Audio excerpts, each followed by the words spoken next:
To be with you again. Needless to say, we've had some fun with this ball club, and we're going to have some fun today. Roy Jarrella is ready. Pat Haggerty is the referee. Brinson and Johnson are deep. They wait at the west end of this Orange Bowl Stadium. Here's the approach. Super Bowl 13 underway. A short kick bouncing at the 10. Brinson has it back to the 15. The 20 comes right 25 and is knocked down at the 27-yard line. Dennis Winston, linebacker, made the tackle. First down, 10 Cowboys at their own 27. Nothing fancy about the return. It took one hop. Brinson picked it up at the 7, brought it straight up the right side, and was tackled. They now rule at the 28-yard line. For the Cowboys, Pat Donovan, Herb Scott, John Fitzgerald, Tom Rafferty, Rayfield Wright, and Billy Joe Dupree.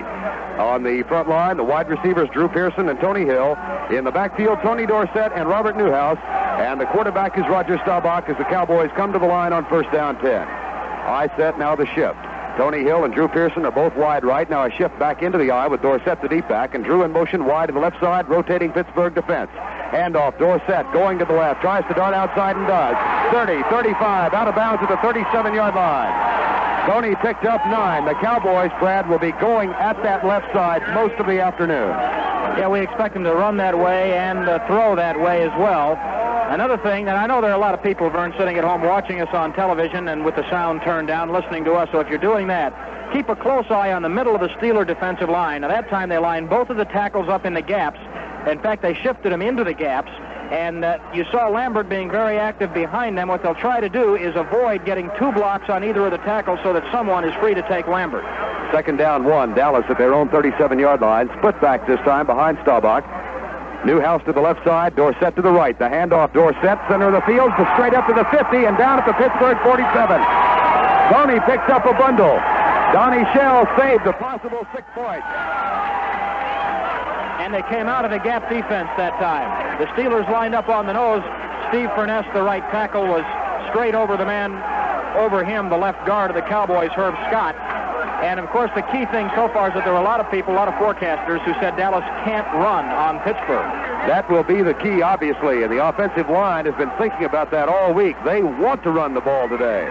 Drew Pearson wide to the left side. Tony Hill wide right on first down 10. Pittsburgh 47-yard line. Opening series of the game. The blitz is threatened by the Steelers as they threaten a maximum blitz. They are not coming. The handoff in short to Newhouse, caught and dropped for no gain. L.C. Greenwood made the tackle. Let's set that Pittsburgh front four. Greenwood at left end, Joe Green at left tackle, Steve Furness at right tackle, and John Banaszak at right end. The linebackers are Jack Ham, Jack Lambert, and Lauren Taves. The cornerbacks Ron Johnson and Mel Blunt, and the safeties Donnie Shell and Mike Wagner.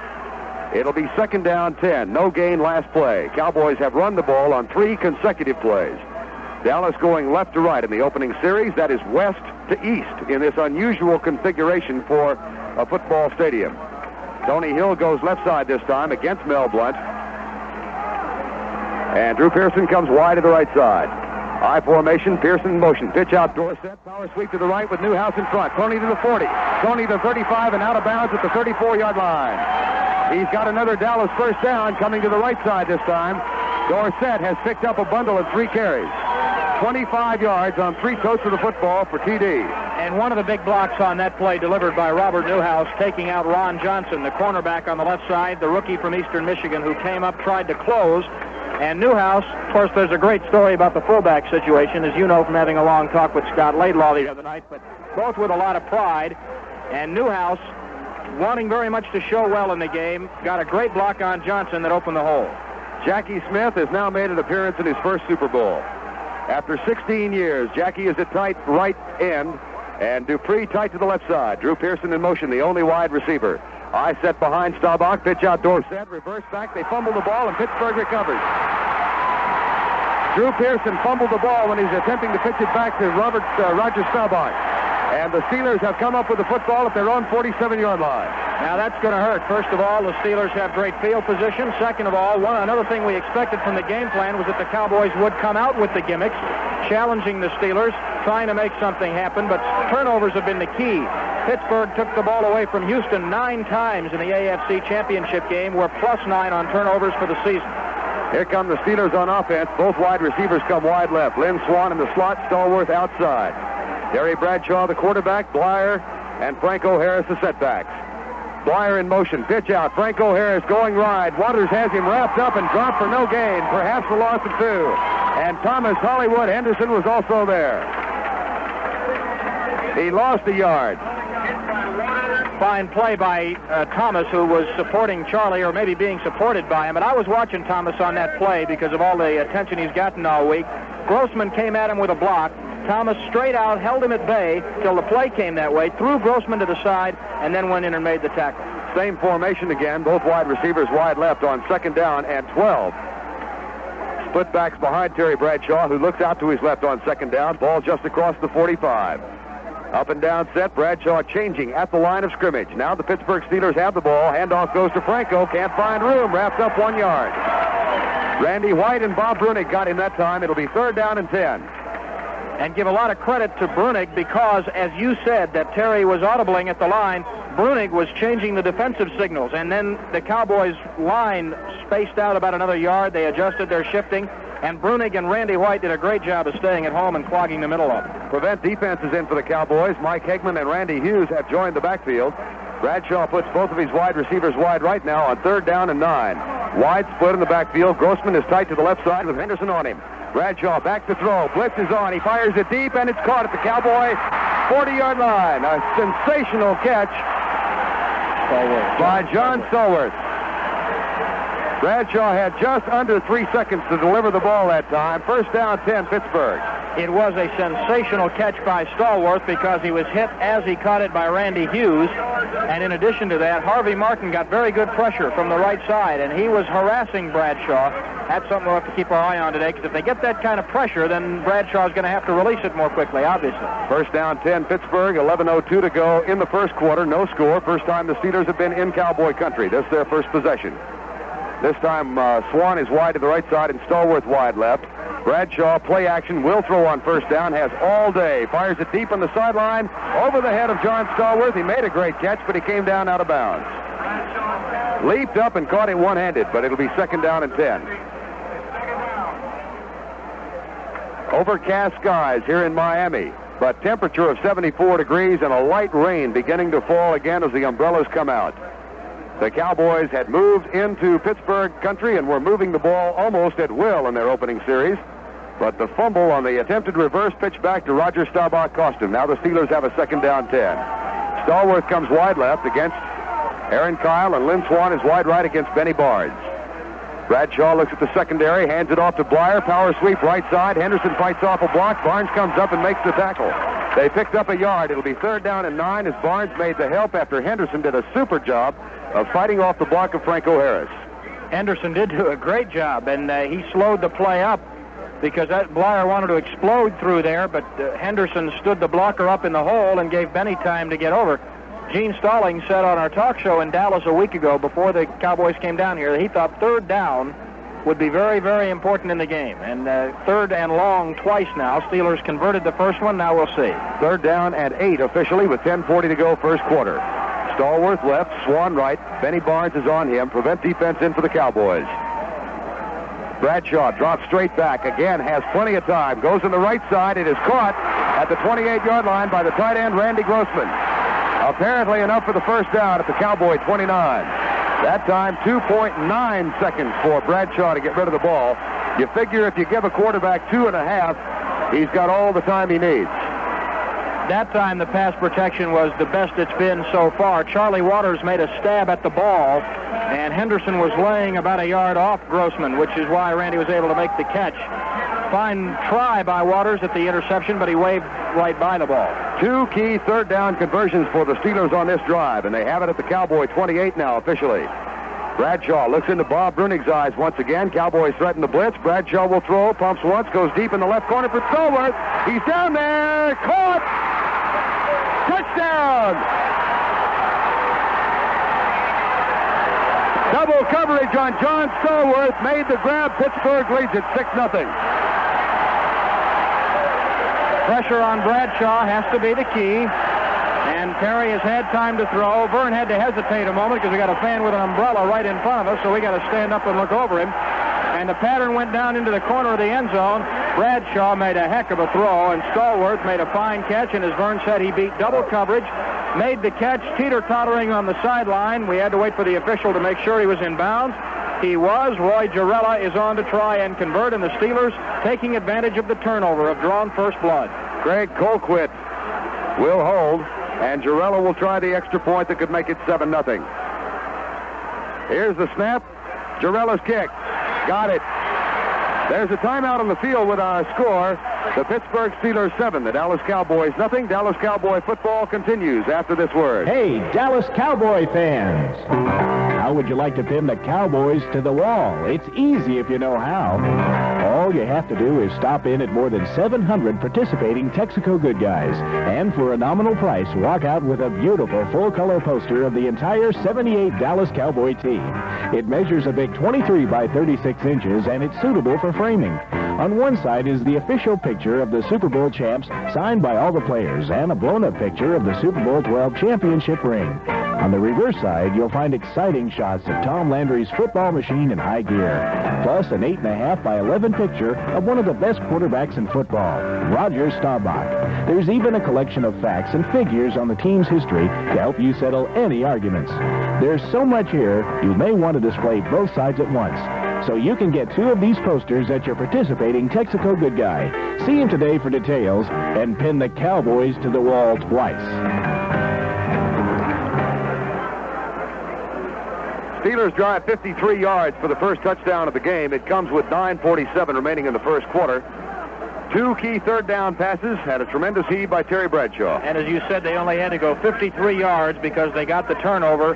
And the Cowboys and the Steelers are both going to have to play turnover-free football to win the game. They're that closely matched. Bradshaw has had time to throw each time he has chosen to do so. That's 3, and he's 3 for 3. So Girella will kick off, and the Cowboys will try and crank it up again as they did on the last drive before the fumble. And on that play, Billy Joe Dupree was the intended receiver deep, and he was down there near the goal line with nobody around him. Pat Haggerty is waiting to give the whistle, and Girella's set. Here's the approach by Roy Girella. The kick again is short. It'll be Brinson at the 20, 25, comes right, and is down at the 28-yard line. Downfield coverage supplied by Rick Moser, who made the tackle, and Robin Cole was also there. And Roger Staubach is the last man out of the Cowboy huddle as they take over at their own 28-yard line. They move the ball on the ground the last time they had it, but the fumble cost them. And the umbrellas continue to be unshackled here in the Orange Bowl. There's a key thing. The Cowboys did run the ball, and the Steelers did not. And that should put the Cowboys in good shape if they don't turn it over. Tony Hill and Drew Pearson both come wide right. First down 10 Dallas.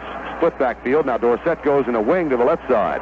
Now shifts back into the offensive backfield. Dupree is tight to the left. Long count by Staubach. Roger will throw. Bumps into Tony. Gets up. Fires the ball short. Incomplete. Well, that looks like third grade recess.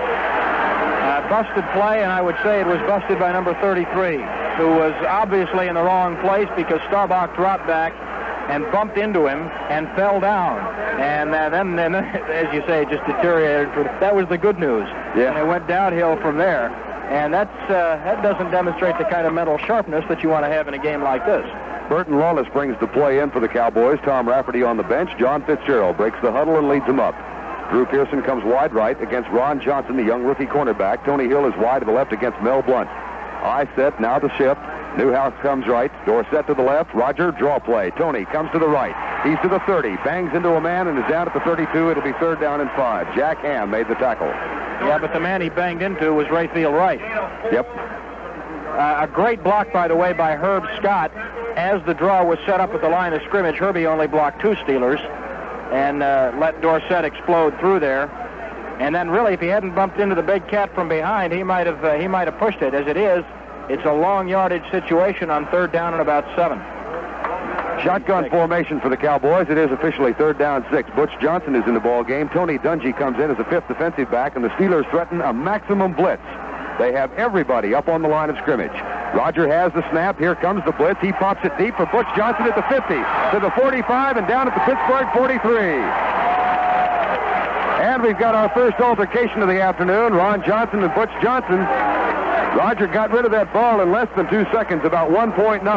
And it's a first down Cowboys on the third down conversion. We'll talk about reading the blitz. Yes. And, you know, Butch had a clear field. I think Butch wanted to score so badly, but he kept in mind that he had to make the catch first. He lost his footing a little bit just as he made the catch, and that let Ron Johnson catch him. Butch feels very confident, Verne. He was telling me Thursday he thinks he's going to have a big game, and he feels like he's going to get in the end zone a couple of times. Well, he's got the first Cowboy pass completion of the afternoon. He was one of the heroes of the win last year. The ball is at the Pittsburgh 42. Second time Dallas has been inside Pittsburgh country. They fumbled last time. Tony Hill comes wide right. Drew Pearson wide left. Up and down set by the offensive line on first down 10. The shift into the I formation. This time a regular defense for the Steelers. Here comes motion. A pitch out Dorsett going left. Darts into the 40 down at the 38. Had Herbie Scott pulling in front of him, and Pat Donovan also out there laying a block as Mel Blunt made the tackle. I tell you, Dorsett is running the ball well. 5 carries for 46 yards in the first quarter. Yeah, he is, and one of the reasons, though, is what the guys up front are doing, and they just haven't gotten any attention at all, the Cowboy offense, especially the line. But Donovan took Lauren Taves and another man whose number I frankly didn't catch over there out of the play. But Donovan blocked them both so well that as the play was going by him, Taves turned around and looked back to get the number of that truck. Second down and 7, Dallas at the Pittsburgh 39. Dupree is tight to the right this time. A wide split behind Roger Staubach on second down. Motion from Drew Pearson. Staubach play action. Blitz is on. He's going to be caught. Rolls out to his left. Steve Furness has him, and Roger is dropped back at the 49-yard line of the Cowboys. He got away from the blitz by Taves, but that broke down all the blocking, and then that gave Furness time. Let's pause 15 seconds for station identification. This is the Dallas Cowboys Radio Network.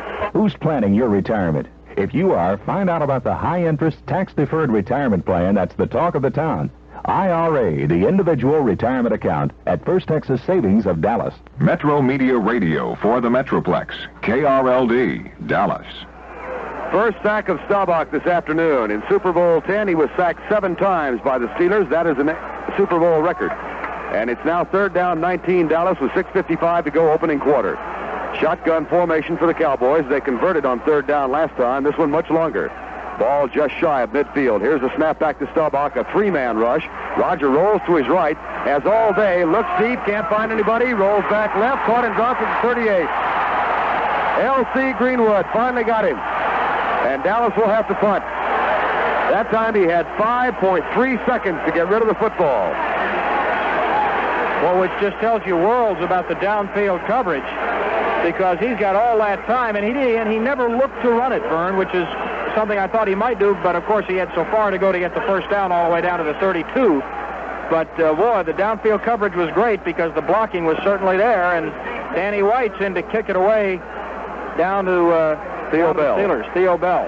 Bell waits for it at the 20-yard line. Danny is back at the Cowboy 23. They lost a bundle, 19 yards in the last 2 plays. Jim Smith is also down there. Here's the kick by White. Bell waits for it and grabs it at the 17. Goes to his right. Henderson is knocked away from him. And here comes Theo Bell up to the 29, the 30-yard line. Boy, somebody got a hit on Henderson. It was Dennis Winston and knocked him right off the man. And there's a Cowboy who is slow getting up. It's Bruce Hutter. There's a timeout on the field with our score, Pittsburgh 7 and the Cowboys nothing. Dallas Cowboy football continues in a moment. Your home may have plenty of hot water if you never have to use it. But if you shower or do the dishes, run a washing machine and more, you need a true value water heater. Its unique heating methods, installation, and quick recovery system are designed to supply you with as much hot water as you need when you need it. You can choose from several sizes to match your household needs. And True Value water heaters are available in both gas or electric models, exclusively at participating True Value hardware stores and home centers. Announcing the first annual Delco battery sale. Right now, AC Delco is making it possible for you to buy a Delco Freedom battery at special prices from participating outlets where you see the Delco battery sale sign. Freedom's maintenance free, so you never have to add water. Void where prohibited. Offer good till February 28, 1979. Midway Auto Supply says if you want a battery you can depend on, Delco's the one.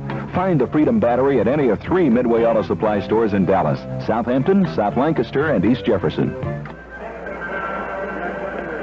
Pittsburgh has it for the second time here in the first quarter. 6:09 to go. They have a lead of 7-0, having scored on the touchdown pass from Terry Bradshaw to John Stallworth. The Cowboys have moved the ball. Both times they have had it. But 2 sacks cost him this last series, a fumble the first time out. And don't forget, as we were talking about during the commercial, the broken play. That kind of made things go sour to begin with on the second series. Pittsburgh has it at their own 30-yard line. That's where the ball has been spotted. They are huddled back at the 20, and here they come. John Stallworth comes left as he will, except when they're in the flip formation, and Lynn Swan goes to the right side. Bradshaw has a big split behind him. Could indicate a pass on first down. D.D. Lewis goes out to help double cover, now comes back in tight. Bradshaw, handoff, goes to Franco Harris, comes left, gets a great block. He's to the 35, and Kyle knocks him down with help from Bob Brunig at the 35-yard line. Tell you, Jerry Mullen's got a super block leading the way around out there. It's a pickup of 5 yards. It'll be 2nd down and 5. Another one of the great matchups today is a kind of a team matchup. The Steelers like to trap, which means they like to pull people to the inside of the play, guards and tackles both. But the flex defense is supposed to be designed to stop things like the trap. 2nd down and 5 at the Pittsburgh 35. 5:35 to go, first quarter. Bradshaw has a flip-in formation this time. Both wide receivers wide to the right side. Grossman is tight left. Bradshaw looks to his left, rolls out, pulls up and fires it deep, and it is incomplete. And Cliff Harris belts Lynn Swan out of bounds into the area of the Pittsburgh bench. Gave him a pretty good shot. That time Bradshaw had 3 seconds on the rollout, and the prevent defense comes in for the Cowboys now. Terry is now 3 out of 5 for 50 yards.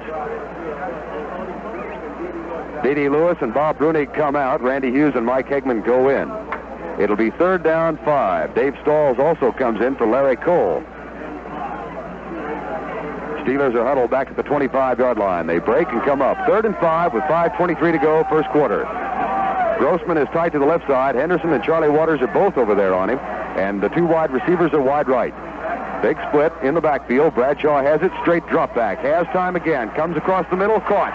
Franco Harris to the 50. Franco to the 45 and knocked down at the Cowboy 43. I'll tell you what a great job the middle of the Steelers offensive line did. Stalls and Randy White ran a stunt.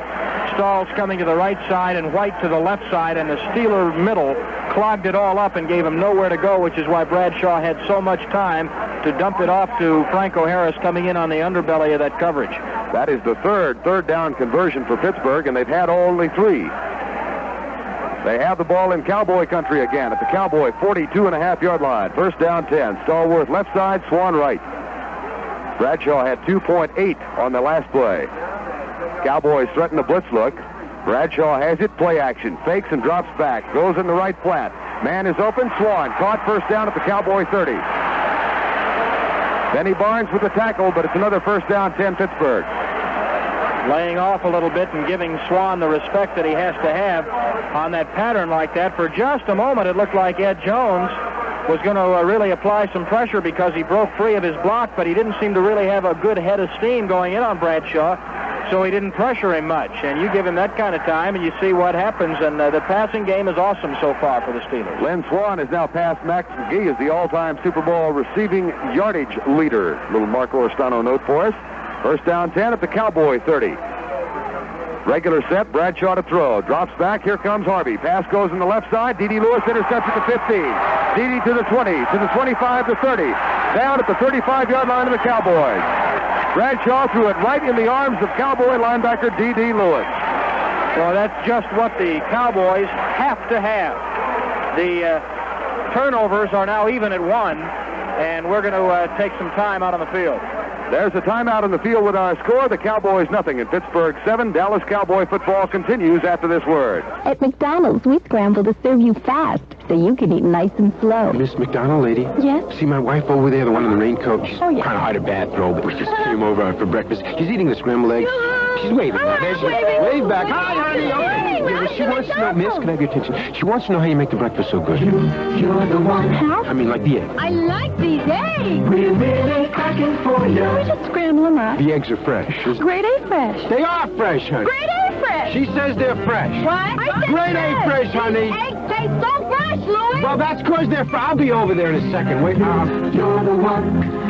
Getting breakfast ready for you. Is there a problem, Judy? No problem. He just wanted to know about the I'm eggs. just an ordinary guy, and I was just asking you about the fresh eggs. Yes, they're grade A fresh. What about the hash browns? Real potatoes? Uh-huh, and delicious and crispy. Delicious, crispy, real potatoes, honey. Perhaps you'd like a table near the counter. At McDonald's, Good morning. we do it all for you. Good morning.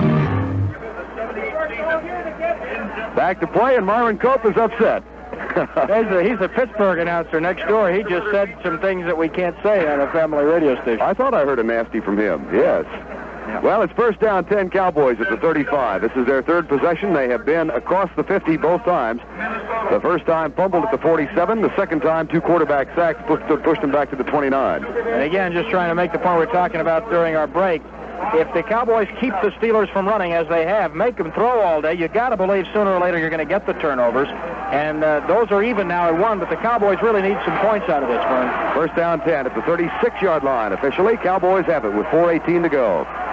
Jackie Smith is a double tight end, and he and Dupree are both tight to the left. Now Smith in motion across the backfield.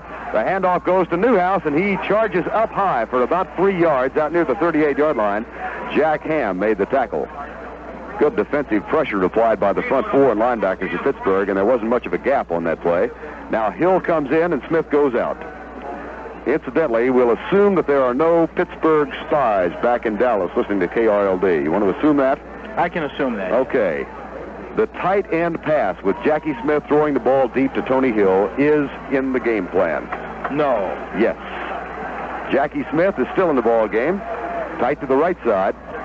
Roger Staubach on second down 7 sends Smith in motion wide to the left. The pitch out. Robert Newhouse goes left, looks for a block from Dorsett, is hauled down from behind, and tackled at the 37-yard line. Jack Lambert made the stop. Great speed from behind. Boy, what a great play by Lambert, because the blocking out in front of the play was fine. Jackie Smith doing a great job of blocking down on the weak side linebacker over there, Jack Ham. And I don't know where Lambert came from or who was supposed to pick him up, but I mean, he got away. Third down and 8 for the Cowboys. They have converted a couple of third downs so far. They are, well, not a couple, they are 1 out of 2. They've got a third down 8, the shotgun formation. John Fitzgerald over the ball. No blitz look. Well, the linebackers are up on the line. We'll see how many are coming. Here's the snap. There's a one-man blitz. Roger pumps and goes in the flat and overthrows Preston Pearson. It's incomplete. Punting situation for the Cowboys again. Joe Green was back there harassing Roger. Very good pass coverage by Jack Ham on Preston Pearson, by the way. So the Cowboys failed to move with the interception. And Pittsburgh should come out with this in pretty good shape. Theo Bell goes back, and Jim Smith is also short back there. Jack Delaplane and Smith wait at the 35, and Theo Bell waits at the 20. This will be the second punt for Danny White. Delaplane, Bell, and Jim Smith are the deep 3. Last punt by Danny was 43 yards. And the return appears to be on for the Steelers with 2:47 to go first quarter. Here's the snap, and White's kick. Sends it high, not too deep. Bell waits for it, takes a Pittsburgh bounce, and comes back short at the 38-yard line. Very short kick by Danny White. And the Steelers are indeed in good shape. Kicking is going to be critical today. There's a timeout on the field with our score. Pittsburgh 7 and the Cowboys nothing. Dallas Cowboy football continues after this word. When you say that, you've said a lot of things nobody else can say. When you say that, you say you care enough to only want the king of beers.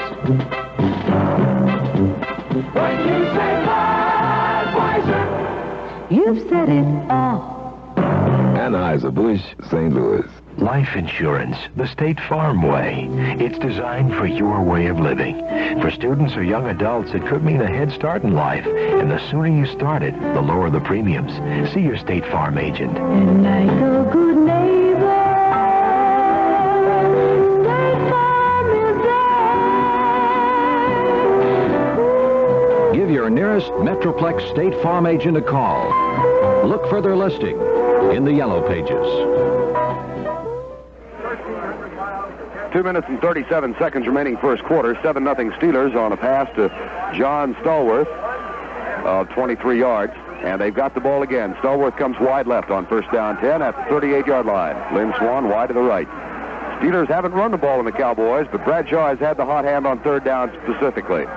Play action, no, the handoff to Franco Harris. Big hole. He's up to the 45, 46, 47-yard line. Waters and Kyle finally brought him down. Little trap play on the left side. Just what we were talking about before. They love that trap with the tackle pulling to the inside, and they give him that little bit of misdirection, or they give him the trap block, and that's the kind of thing the Steelers like to do, and they like to do it to that side because Kolb and Davis are particularly good trap blockers. It'll be 2nd down 1 at the Pittsburgh 47-yard line. Stallworth left, Swan right. Bradshaw looks out at Lynn Swan, and I think he's obviously changing at the line of scrimmage. Blyer comes over to the left side. Now the set, Bradshaw has it. The handoff to Franco may have the first down. The flag flies, our first one. Could it be possible the Steelers are going to be penalized for the first time in the Super Bowl? Looks like the preliminary call is a holding call. Well, I'll be darned. They went 60 minutes here in Super Bowl 10 and never got a flag, and they finally draw one here with 1:51 to go in the first quarter. And that'll wipe out a potential first down and shove off 10 yards against the Steelers. Doggone, this is fun. Yeah, this is, it is fun. Yeah, it is. Nervous stomach and all. I like being here. Right. We do not have a referee's mic. We had it, but Myron Cope came on it a while ago, and spare you that. We'll just say we can't tell who it is, but it's holding against the Steelers. And Sam Davis is the guilty one. Okay, Wally Nicholson and Mark Oristano spotting that one. It'll be 2nd down and 11 now with 1:51 to go, and the ball is pushed back to the Pittsburgh 37-yard line. And the zebra blew his whistle and put his hand on his cap, and Cliff Harris says, come on, let's play, we want to play. The Cowboys decide to go into the prevent defense. Right, Cowboys take advantage of that to switch personnel. I don't know what that's all about. Stallworth is asking. Bradshaw is asking. I don't know why they stopped the clock for it. Now there's a big discussion. Harvey Martin's involved there. Oh, that's a defensive huddle. No, but they all came over to where the referee was. The zebra doesn't always get in the middle of the defensive huddle, and neither does the offensive guard down there. Now, come on. I just had to gig you once. Gee whiz. Anybody that picked the Rams over the Cowboys. Oh, wow. Oh, I didn't go out and get bit by a jellyfish last night. Oh, dear. 2nd down, 11. Bradshaw has it, hands it off. Franco Harris breaks the tackle, goes left. 40, ankle tackled at the 43. The ankle tackle by Aaron Kyle. Harvey almost had him back behind the line. Yeah, but Mike Hegman, rather. Jerry Mullins did an unbelievable job on Hegman and also on keeping Harvey away from him over there on that side. They were both in the area. Mullins with just a great block. And he was pulling on the play from left to right, or right to left as they come to us. 3rd down and 5, and the Steelers are perfect on 3rd down conversions. They are 3 of 3. Stallworth left side. Swan right. Bradshaw on 3rd down and 5. With 1:17 to go first quarter, and the Steelers leading 7-0. He will throw, drop straight back. Up in the pocket, Harvey's got him, fumble. Cowboys have recovered. Harvey Martin has it at the 41-yard line. Dallas's ball, and the Cowboys are jumping all over the place as Harvey Martin, showing that he is the Harvey of old, put the pressure on from behind. And he also had pressure help in the middle of the line, Verne, because Ed Jones and Randy White were coming hard. And that, I think, might be the kind of a spark that will get the Cowboys going as we move toward the second quarter. 1 minute remaining in the first quarter of play. 7-0. The Cowboys, for the 3rd time now, have the ball in the Pittsburgh end of the field. They fumbled once here. The Cowboys now have the turnovers 2 and 1. And by the way, Ed Jones got the fumble recovery, not Harvey. Harvey made the quarterback sack. Drew Pearson wide to the left side. Tony Hill wide right on 1st down 10. Blitz look by the Steelers again. Roger Staubach with a long count. Inside give to Newhouse. Robert met up high across the 40 to the 39. L.C. Greenwood. Now Tony Hill and Ron Johnson are going jaw to jaw downfield. It'll be 2nd down and 9. And it's almost mandatory the Cowboys get something out of this second conversion, their second turnover. Sure is, because they didn't get anything out of the first one, but they have demonstrated to the Steelers that they can put pressure on Bradshaw. Now they've demonstrated they can take the ball away, and they've got to get some points. 32 seconds to go in the first quarter of play. 7-0 Pittsburgh. And the skies are beginning to lighten a little bit, I believe. I think you're right. Tony Hill goes left side against Mel Blunt. Drew Pearson comes right side against Ron Johnson. Tony Dorsett and Robert Newhouse in the backfield, and Billy Joe Dupree is tight right on 2nd down and 9. Drew Pearson starts in motion, play action. Roger back to throw. Furness chasing. He's going deep for Drew. One-on-one in the end zone. Incomplete. Donnie Shell was all over Drew Pearson. Right up in his face. No flag. No Magnavox monitor, so we can't look at it again and determine whether or not that might have been interference. A great block, by the way, by Herb Scott back in the line to take Steve Furness out of the play and give Roger time to throw. Double coverage, and it sure looked like Shell was up in his face. 6 seconds to go first quarter. Incomplete pass is all it goes for. And the Cowboys have a 3rd down and 8, and they go from the shotgun. Drew and Tony Hill go left side. Butch Johnson comes right side. Preston Pearson and Dorsett are in the wing position, and Roger Staubach is 5 yards back. Maximum blitz look again by the Steelers. They're all coming. Roger looks left, fires it out there, caught by Tony Hill at the 20, the 15, the 10, the 5. Touchdown, Cowboys! That is twice the Steelers have threatened and given the maximum blitz on 3rd down and long. It is twice Roger Staubach has burned it. Once over the middle to Butch Johnson, who might have scored had he not bobbled the ball momentarily. This time a great downfield block enabled Tony Hill to scoot around the left side, carry it in, and Tony, who's going to be going to the Pro Bowl next week for moves like that, has put the Cowboys on the board. Raphael Septien will come on and try to tie the game. That is the 6th touchdown pass for Roger Staubach in the Super Bowl. He's the career touchdown pass leader in Super Bowl history with 6.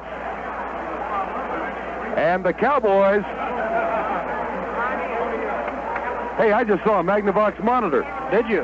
Yeah, it's about 110 yards down there, but we can see it if we lean our heads out. There it is. See it way down there? Way down there. All right. Got some Dallas fans right in front of us who pointed it out to us. You watch Septien, and I'll watch the Magnavox monitor. All right. Raphael can tie it up.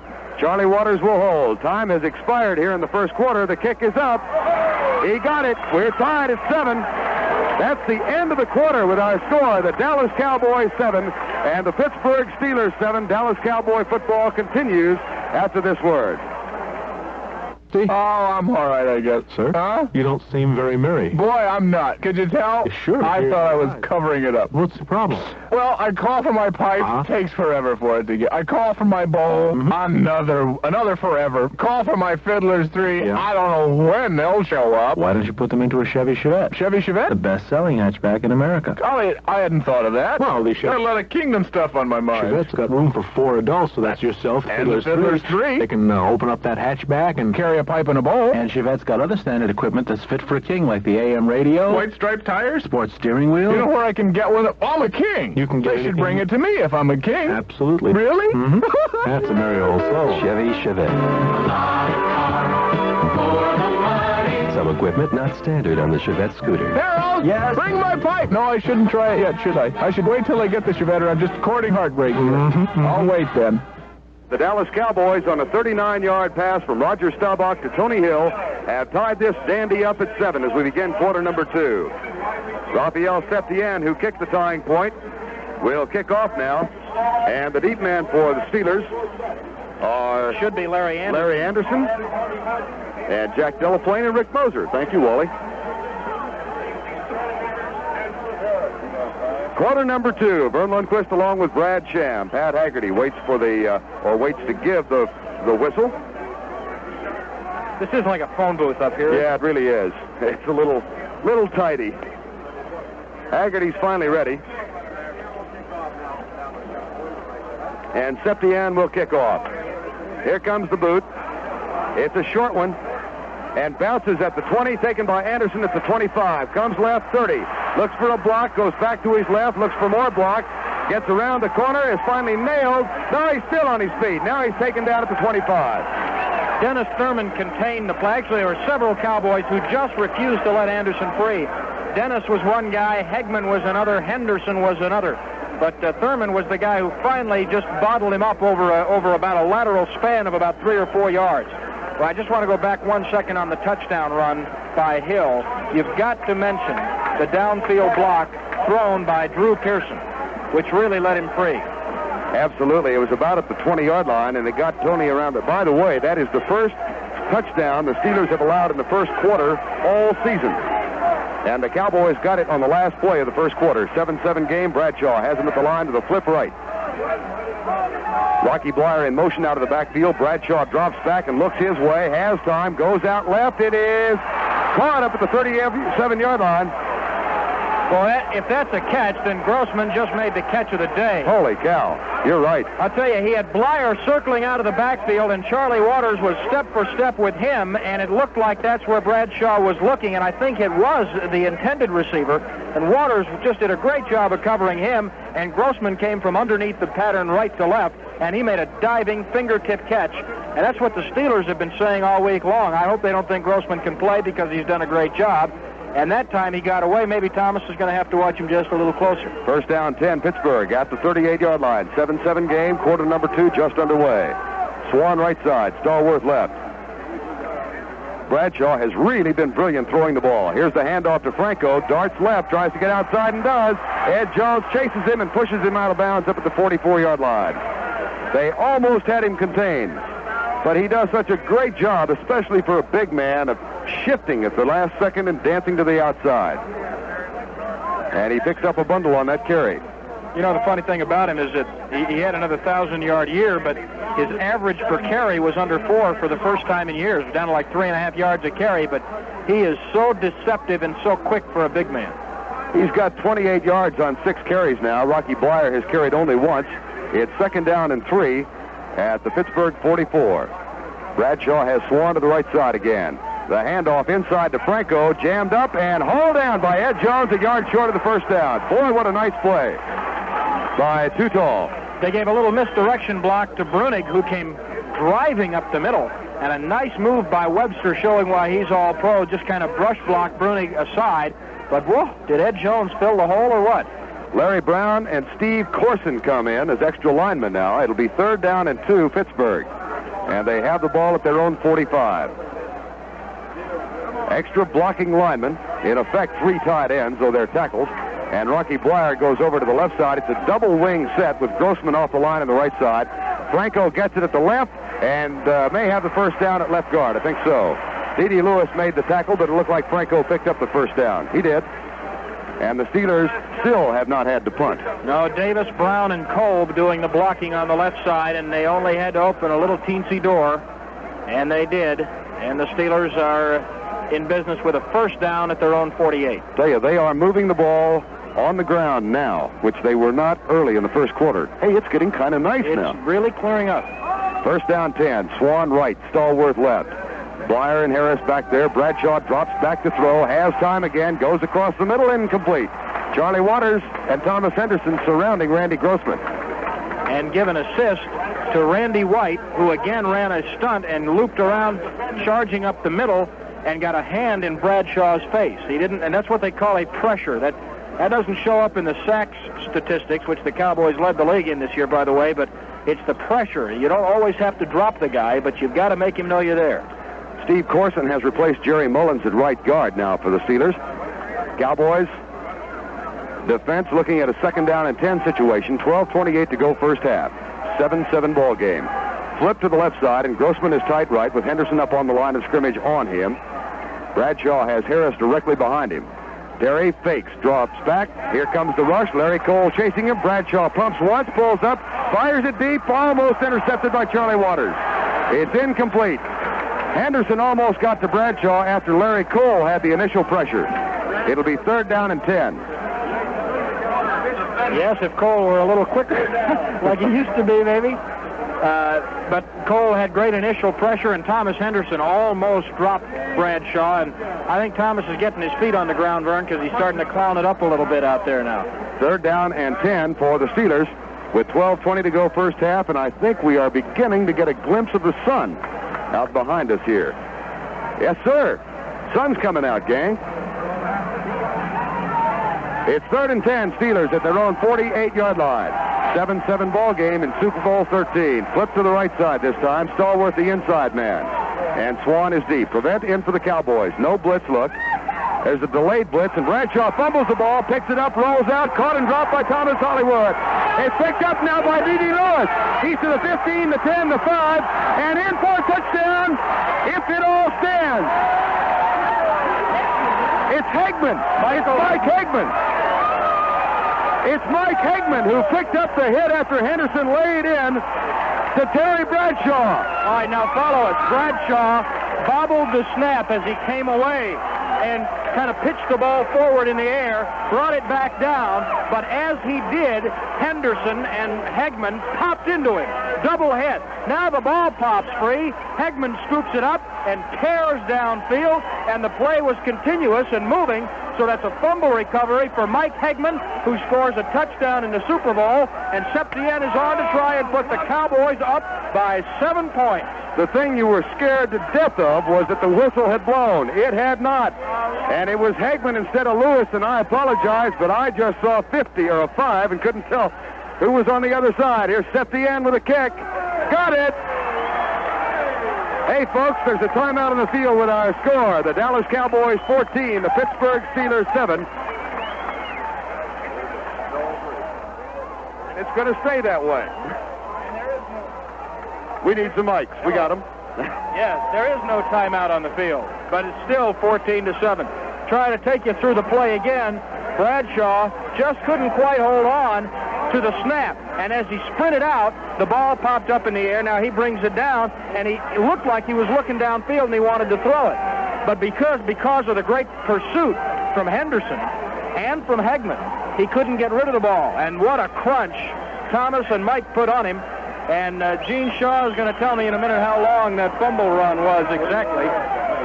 He's going to try to find out anyway. He hopes he can. Yes. Hey, we got some folks turning and cheering now, huh? Cowboy fans right in front of us. You bet. Absolutely. 37 yards on the fumble recovery by Mike Hegman. The only other time there has been a fumble return for a touchdown was Mike Bass of the Redskins.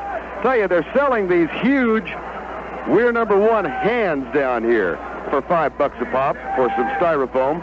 But there are a bunch of them here in the Orange Bowl. The Cowboys unexpectedly have taken the lead, and you were scared to death to look back and see that official saying, hey, wait a minute, Bradshaw was down. But, and I say this not because it was the Cowboys, it was a good call, because the play was continuous. He was hit hard and popped loose as he was hit. Here's the approach by Septien. Larry Anderson, the middleman. Septien's pumped up. That's 5 yards back. Anderson drops to one knee. It'll come out to the 20. Say the terrible towels aren't flying anymore. What's the problem out there? That's the third turnover in the first half. 2 fumble recoveries and a pass interception. And the one thing the Cowboys wanted was a lead, any kind of a lead, because this defense is tough to move against when the Cowboys are on top. And the defense has gotten really both of the scores, one on the direct result of a touchdown, and the other one, the fumble recovery caused by Harvey, recovered by Ed. First down. And we've got a little microphone problem, so I'll try to get Verne my mic in a minute, but the Steelers, with a 1st and 10, give it a try. Okay. No, it won't work. Bradshaw hands it off to Harris, and he's stopped at the 21-yard line over the left guard. Harvey Martin on the right side made the stop. Oh, I did play-by-play in the Super Bowl. Hey, how about that? You did pretty well. And I've grabbed a stick mic here. Yeah. We'll see if this works, and you got spaghetti on your... No, I mean the wires. Oh, I thought, Well, that was cute. Yeah, I could do that again easy. I love the NFL when they put us in accommodations like this. I'm going to talk to Roselle about this. It'll be 2nd down and 8, 11:28 to go in the first half. Cowboys leading 14-7. Bradshaw should be throwing. Cowboys may be blitzing. Long count by Bradshaw. And now that mic is out. All right, I'll do it again. Draw play to Harris up the middle, and he is stacked up at the 25-yard line. Larry Cole and D.D. Lewis and Charlie Waters all in on the tackle. I'll try it again. Anyone working? That sounds all right. Is it working? Yeah, now it's working. Yeah, there we go. But I can't tell which one is working. Now I think yours is working. Mine is working. The real one. I did 2 plays in the Super Bowl. You did 2 plays. Minor inconvenience, that's all it is. Roy Jenkins is back there pulling and plugging like everything. I'll tell you what, with accommodations like these, I'm glad we got the hometown guy here to run the switches. That's right. 3rd down 5, Pittsburgh at their own 25-yard line. Flip to the right side.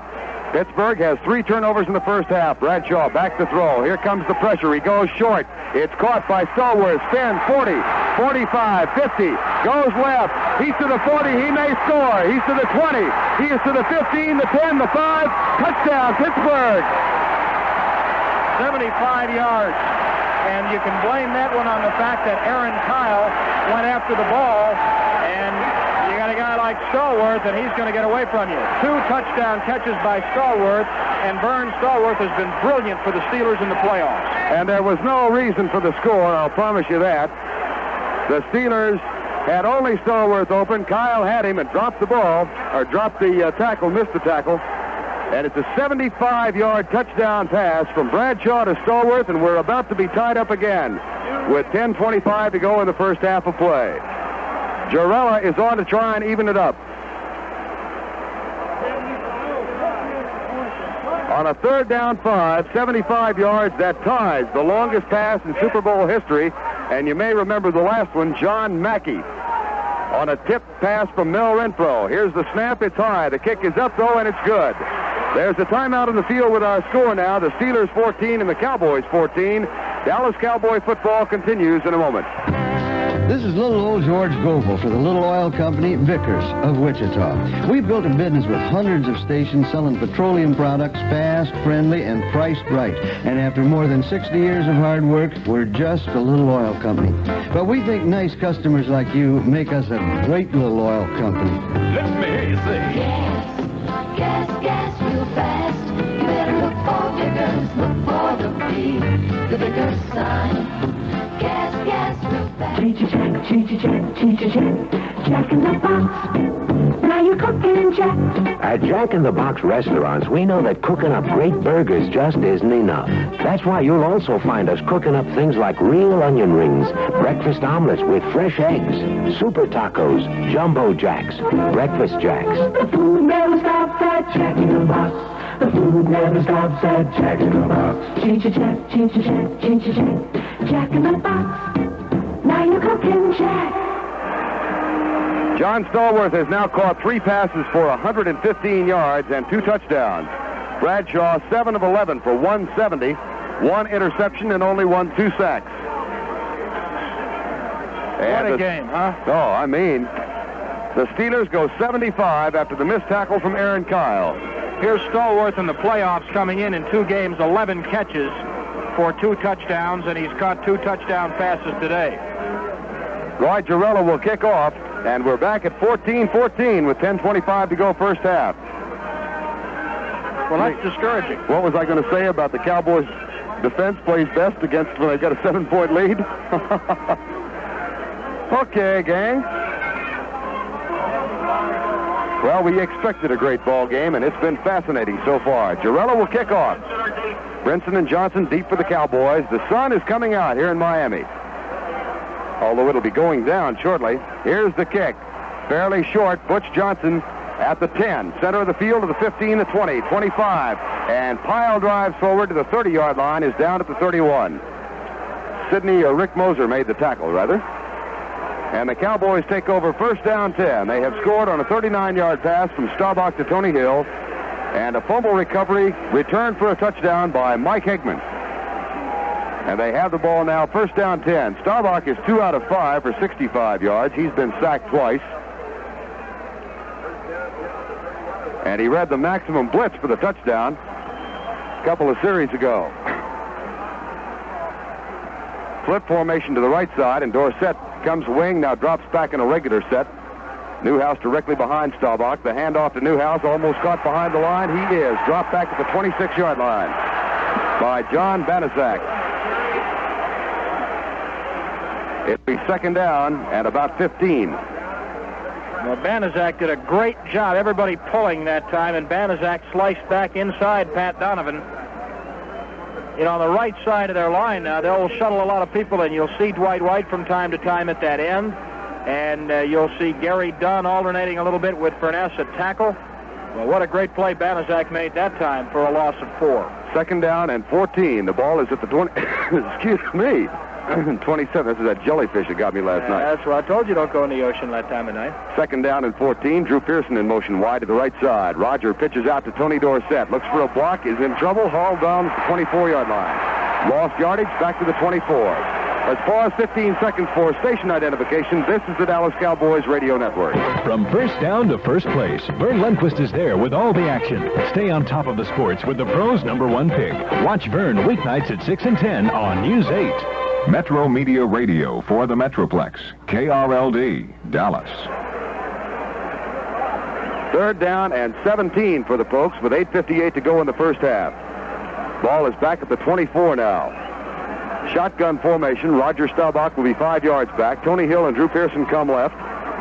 And again, a maximum blitz look for the Pittsburgh Steelers. Now 2 of the safeties drop back. Roger has the snap. It's a 4-man rush. Roger has plenty of time. He fumbles the ball. Steelers pick it up at the 10. Now it's still free, and the Cowboys recover at the 12-yard line. Verne was all over the ball at the 10. Rafferty finally got there and saved the turnover for the Cowboys. That's the 5th fumble for Staubach, which is a Super Bowl record. Great pressure from the steel curtain, and although actually the fact of the matter is that initially the blocking was there. The coverage was tight again downfield, and then as Verne said, Furness was there to recover the fumble after Roger got hit, but he couldn't hold it. And Rafferty recovered it just to give Danny White a chance to punt the ball away, but the Steelers are going to have great field position. It's 4th down and 28. My microphone is skipping in and out again. Here's the snap for White. Here's the kick by Danny White, fairly short. Theo Bell grabs it at the 50, goes left, hauled down at the Cowboy 48-yard line. Pretty good downfield coverage by the folks. It's Thomas Hollywood Henderson in the air for just about 4 seconds even that time. D.D. Lewis was also down there to make the tackle. There's a timeout on the field with our score. The Cowboys 14 and the Steelers 14. Dallas Cowboy football continues after this word. When you say bud, you've said a lot of things nobody else can say.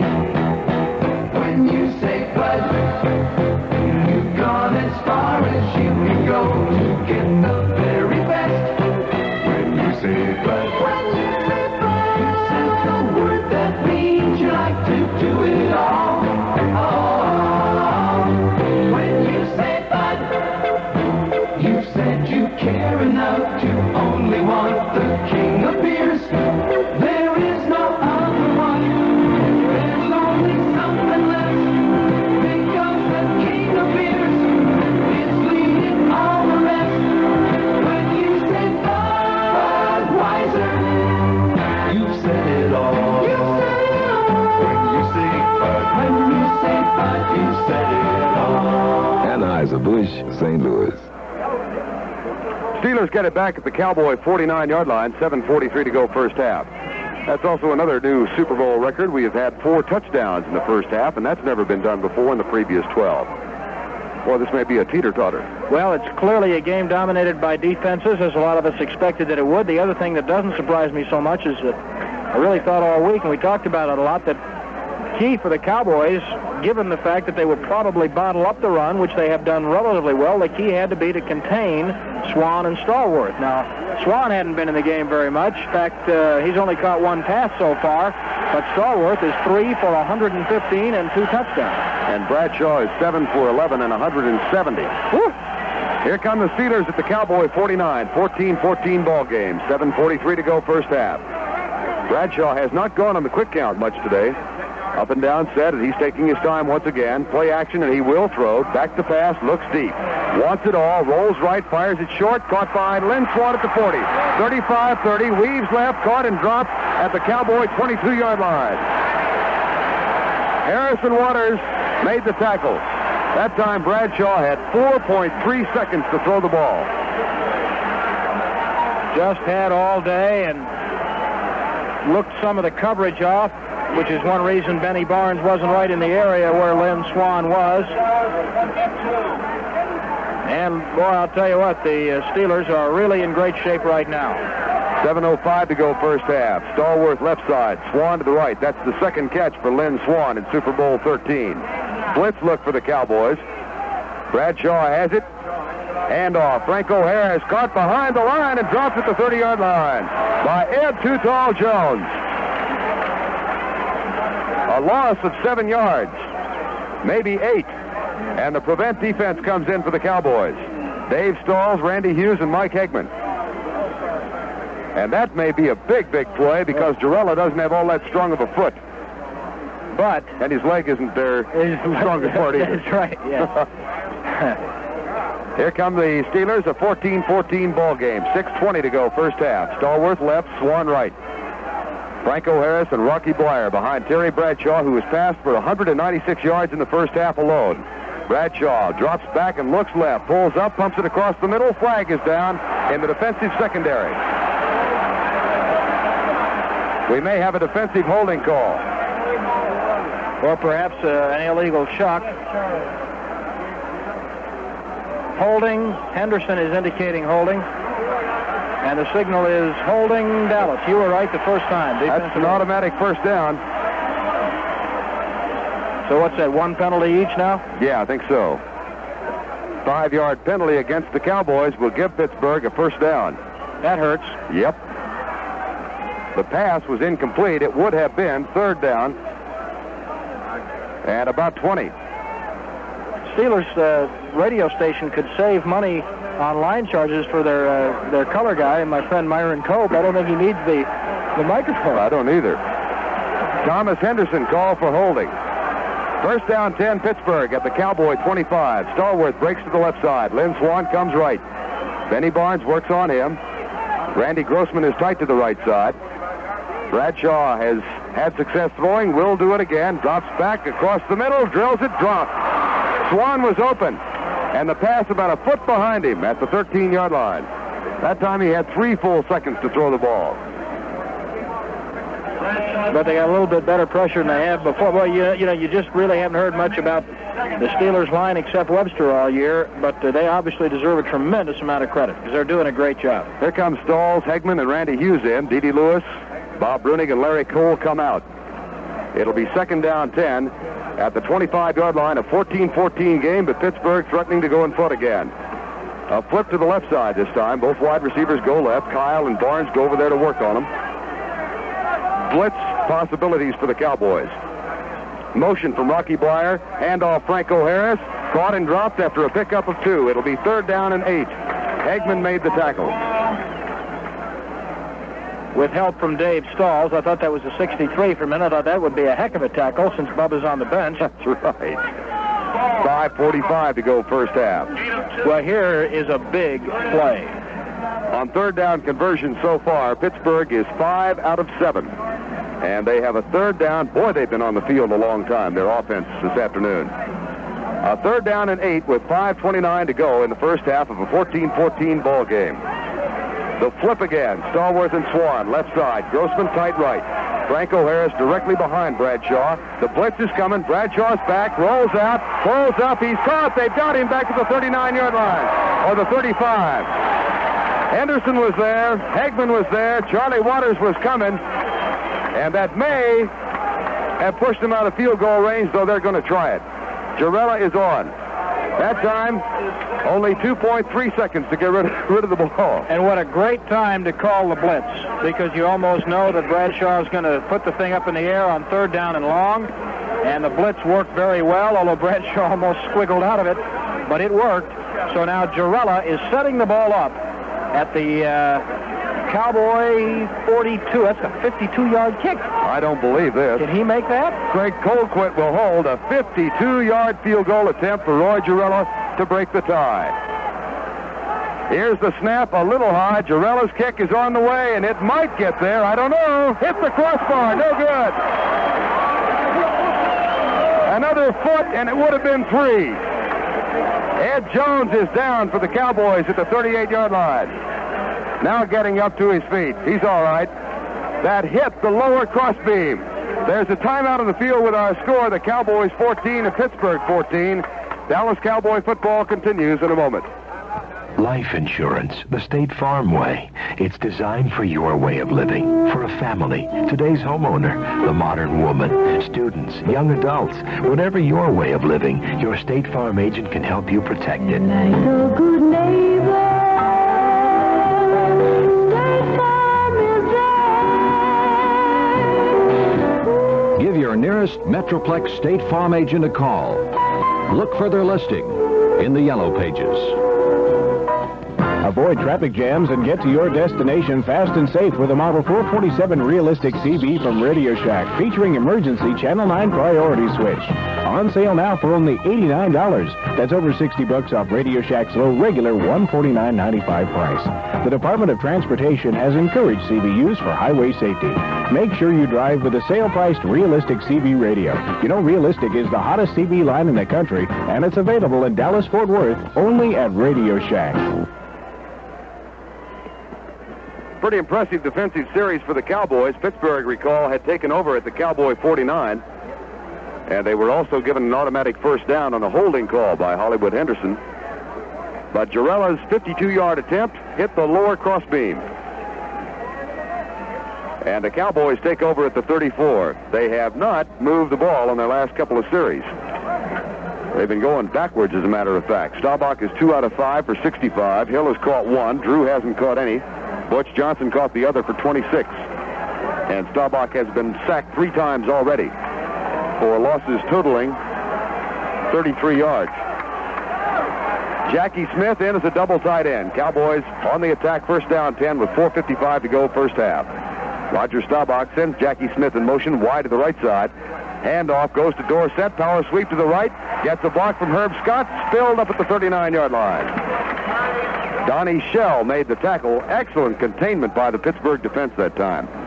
But just a heck of a block by Herb Scott out in front to give Tony a little bit of room to run. And as Tony will do, he turned nothing into 5. So it's second down and 5. First down is probably as critical as stopping the Steelers on third, or the Cowboys if you're looking at it from a Pittsburgh point of view, because you like to have second and 5. Dorsett comes to the bench, and Preston Pearson is in the backfield, so Pearson and Newhouse are the setbacks. It's second down 5 Cowboys, 4:15 to go first half. Newhouse directly behind Roger, double tight end set, Smith and a wing to the left side. Handoff, Robert Newhouse comes left, tries to get outside, nothing there, shoved out of bounds for a loss of 1. Robin Cole made the tackle, had just replaced Lauren Taves.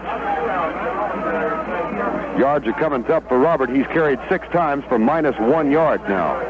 And you got to wonder if Tom might not give Scott Laidlaw a chance to play. Said he would. Scott didn't think so. Really? Nope. He thought he would sit on the bench for this game. Butch Johnson, Preston Pearson are in the Cowboy offensive attack now, but it'll be third down and 5. There was actually no gain in the last play, and the Cowboys will go from the shotgun. They are 2 out of 4 on third down conversions. We've got 3.5 to go first half. Shotgun again, 5 yards back. No maximum blitz look this time for Pittsburgh. They got burned on it twice. Both Cowboy pass completions. Here's the snap for Staubach. Looks right, fires it out for Preston. Diving catch, first down, up the 46-yard line. Nice play, old man. Yeah, I was going to say, there's old man River. I don't know, with a possible exception of Jackie Smith, if there's anybody who wants to win this game wearing a white shirt today any more than Preston Pearson. And, you know, if the Cowboys can start utilizing people like Preston and like Billy Joe Dupree, who are some of their top weapons, then they've got to get the Steelers spread out a little bit and open everything up.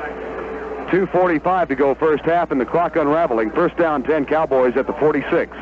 They scored on a 39-yard pass to Tony Hill and a fumble return by Mike Higman.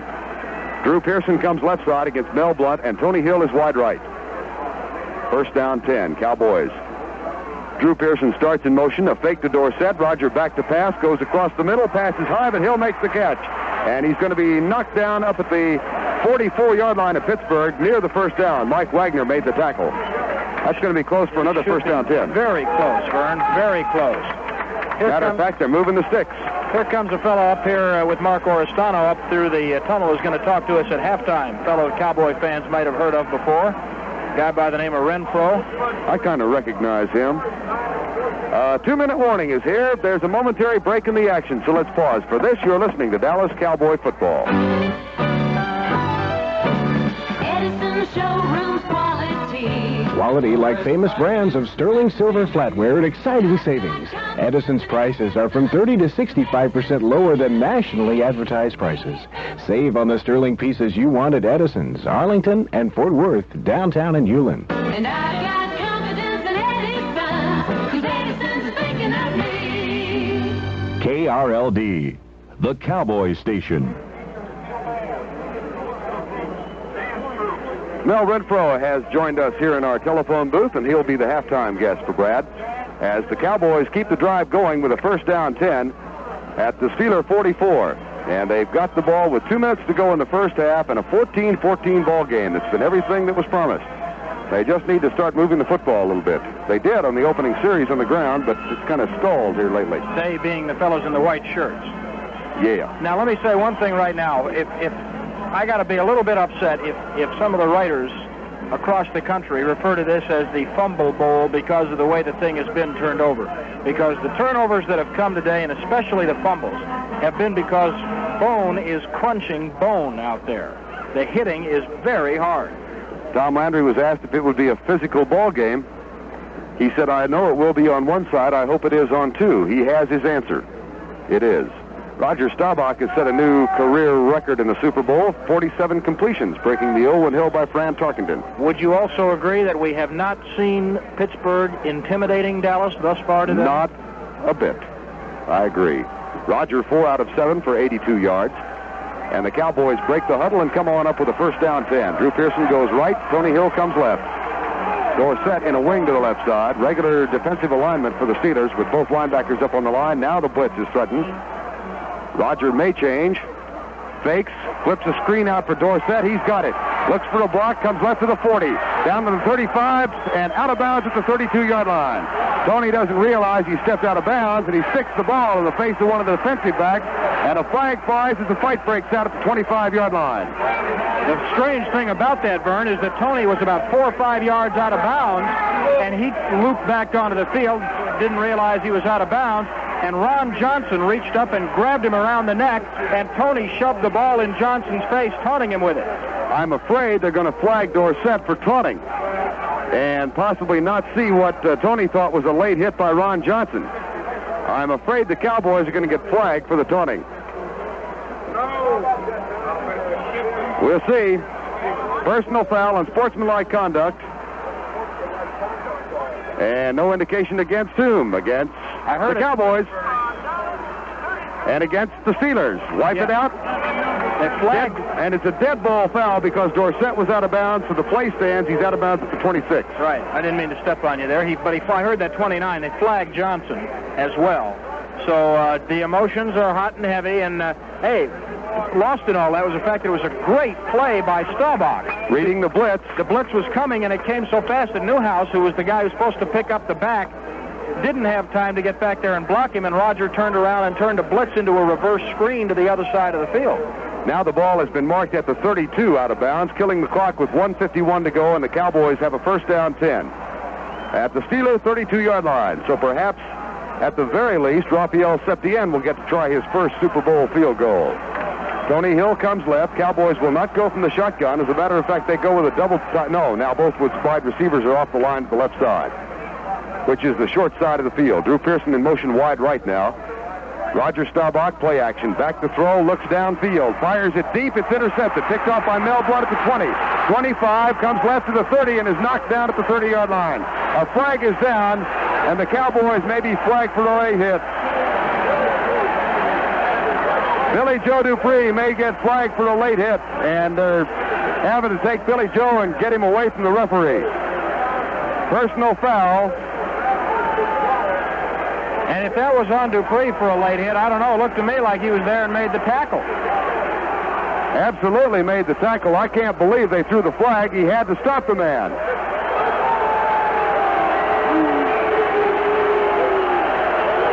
Roger threw the ball into really triple coverage, and Mel Blount made the interception.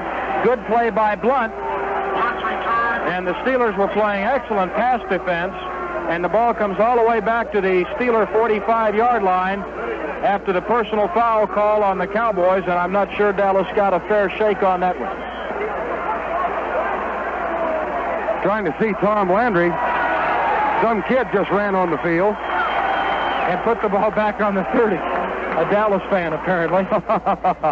He'll spend the rest of the afternoon in the city jail. And the Cowboy bench is still upset over the penalty call on Billy Joe Dupree. So the Steelers get a break. And they've got the ball at the 44-yard line with 1:41 remaining in the first half.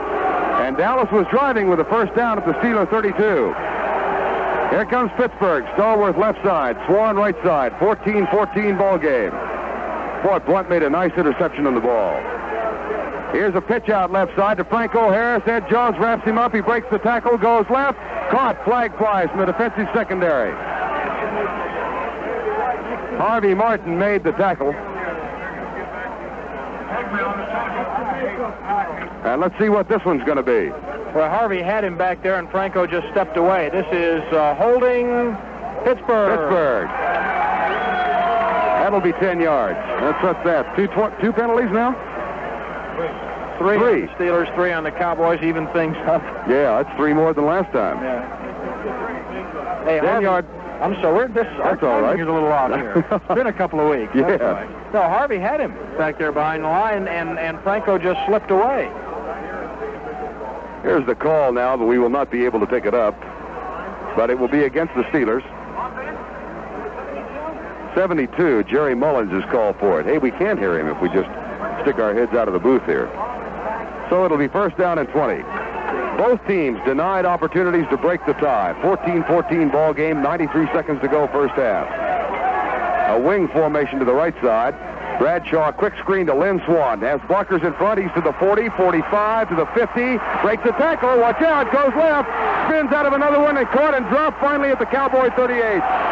Holy cow, what a run by Lynn Swan. Benny Barnes and Charlie Waters finally caught up with him. And the Steelers call timeout. There's a momentary break in the action, so let's pause. For this, you're listening to Dallas Cowboy football. Here's a new way to tune in Cowboy games on KRLD wherever you are. An AM/FM headset radio that's only $29.95 at Radio Shack.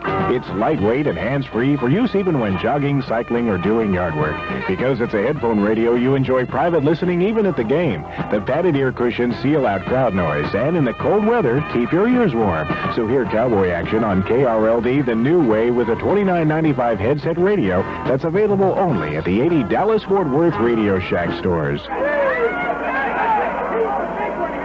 Well, Myron Cope continues to give the fans a show here. He's got people turning around.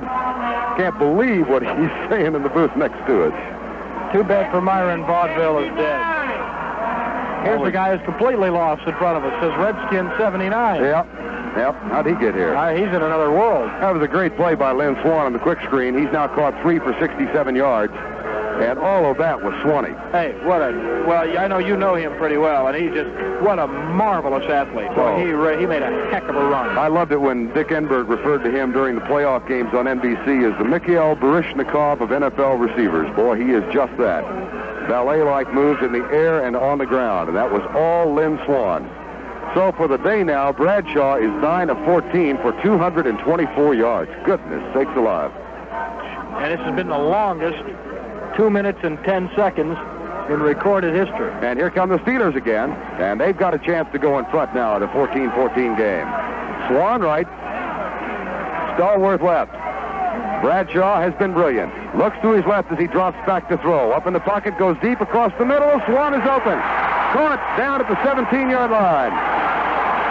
1:04 remaining in the first half. Double coverage that time, and Bradshaw threw it right where it had to be thrown. And he had 2.8 to get rid of it. 56 seconds to go in the first half. Flip formation to the right side. 51 seconds. Plenty of time left for Pittsburgh. Bradshaw now has him set. He drops back, looks to his right, fires it across the middle, caught down at the shoe tops by Franco Harris. Now he drops the ball. It's incomplete with 40 seconds remaining. Bradshaw has been awesome, and boy, Swan is he's just doing what he has to do to get open. Well, Swan has now caught 4. And Bradshaw is only 4 yards away from a Super Bowl record passing, and it's only in the first half. Bart Starr holds the record at 250. Swan 4 for 89, Stallworth 3 for 115. And those are the 2 men the Cowboys knew they would have to stop. They absolutely haven't done it. That's exactly it. Each game, it seems, you go into defensive ideas of you know what you got to do, And it's just a matter of whether you can accomplish it or not. Well, it'll be interesting to hear Mel Renfro's perspective on all this at halftime. Stallworth breaks left, Swan right on 2nd down 10 at the Cowboys 16 with 40 seconds to go. Safety blitz is threatened by Cliff Harris. Handoff, Franco Harris to the secondary, spins down at the 8-yard line. It'll be 3rd down and 2, and he almost got 6. Aaron Kyle saved the touchdown. And the Steelers used their 2nd timeout. Perfect call. And one heck of a move by Harris, because there wasn't a big hole, but he slipped into it and spun away from a tackler, and had it not been for a good ankle tackle by Aaron Kyle, that would have been 6 points. Let's pause 15 seconds for station identification. This is the Dallas Cowboys Radio Network. Read Sports Spectrum, your colorful guide to the world of sports. Bigger and better than ever. Sports Spectrum, every Saturday, only in the Dallas Morning News. Metro Media Radio for the Metroplex. KRLD, Dallas. 3rd and 1 with 1 timeout remaining for Pittsburgh, and they have the ball at the Cowboys 7-yard line. 33 seconds to go in the first half. Bob Brunick comes over to check with Ernie Stutner as Bradshaw is on the far side talking to Chuck Knoll. 3rd down and 1. I'd say maybe one of the key plays of the first half so far is Aaron Kyle not making the tackle on Stallworth, because that was after the kickoff in which the Cowboys had just taken the lead 14-7. They had a lot of momentum going. They were really pumped up. And the Steelers came back out and broke one 75 yards and brought themselves back into the game. And I think you'd have to say, in all objectivity, the momentum has swung to the side of the terrible towel just for the present. And the Cowboys, of course, then had another one when Mel Blount made the interception, and they were driving. And the Steelers have it now, 33 seconds to go, with a 3rd down and 1 at the Cowboys 7. Here they come. Grossman to the left side. Both wide receivers come wide right. It's 3rd and 1 Pittsburgh at the Cowboys 7-yard line. Cowboys, everybody uptight. Motion from John Stallworth. Bradshaw, play action on the roll to the right. Being chased, pulls up, fires it in the end zone. Caught! Touchdown! Randy Grossman, the tight end. No, it's not. It's a tackle eligible. No, I think it's Rocky Blyer. Rocky Blyer. What a heck of a catch that was by Rocky Blyer, huh? That was an unbelievable catch. The blocking doing a great job as Bradshaw rolled to the right, and the pursuit was not there. Bradshaw, though, threw it up for grabs, and Blyer had to make a leaping ballet-like catch and just barely came down in bounds. What a sensational catch by Rocky Blyer. You had to give him credit for it, and Jarrella is on to try the extra point. 3 touchdown passes for Terry Bradshaw. Jarrella will try and make it 21-14 with 26 seconds to go. Colquitt will hold. Here's the kick. It's up, and it's good.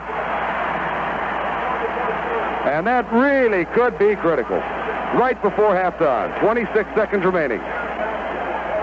Well, not only is it that it's right before halftime, but the Cowboys were marching inside the 2-minute drill, the 2-minute period when their offense is usually so effective, and it looked for all the world like Dallas was going to get a score because they were marching and moving it. And then, of course, Blunt with a great interception. Bradshaw now has a couple of records in the Super Bowl. 3 touchdowns. That's a new record. And all in the first half. He is 11 of 18 for 253 yards. And that's a new record. And it's only halftime. Well, Cowboys trail by 7 again. They trailed by 7 early, came back to tie it up 7-7, then went in front 14-7. The last 14 points have been scored by the Steelers. Larry Brinson and Butch Johnson are deep with 26 seconds remaining. 21-14 already. Anybody want to see a defensive struggle? Ooh.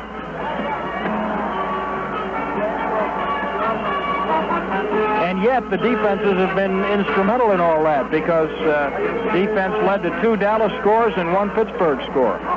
Roy Jarrella is ready to kick off. Johnson and Brinson wait for him. 21-14 Pittsburgh on top once again. Here comes the approach. And the kick will be taken by Larry Brinson at the 10, to the 15, to the 20, 25, 30, and knocked down up the 34-yard line. 19 seconds remaining. And the Cowboys come on with 19 seconds, 65 yards away. Roger for the day is now 5 out of 8 for 94. And the Cowboys will go from the shotgun. They had a first down and 10 at the 32 when Staubach had the interception picked off by Mel Blunt, and then an unbelievable penalty on Billy Joe Dupree. And that was a key call. Yeah, that's 15 yards. That moves it out to the 50-yard line. Shotgun formation for the Pokes. Dupree is split wide to the left side. The two wide receivers are wide right. Roger fumbles the snap as a flag is thrown. Lambert's blitzing. Roger pulls up. Back in the pocket. Caught and dropped at the 35-yard line. There was a flag at the line of scrimmage. 11 seconds remaining in the half.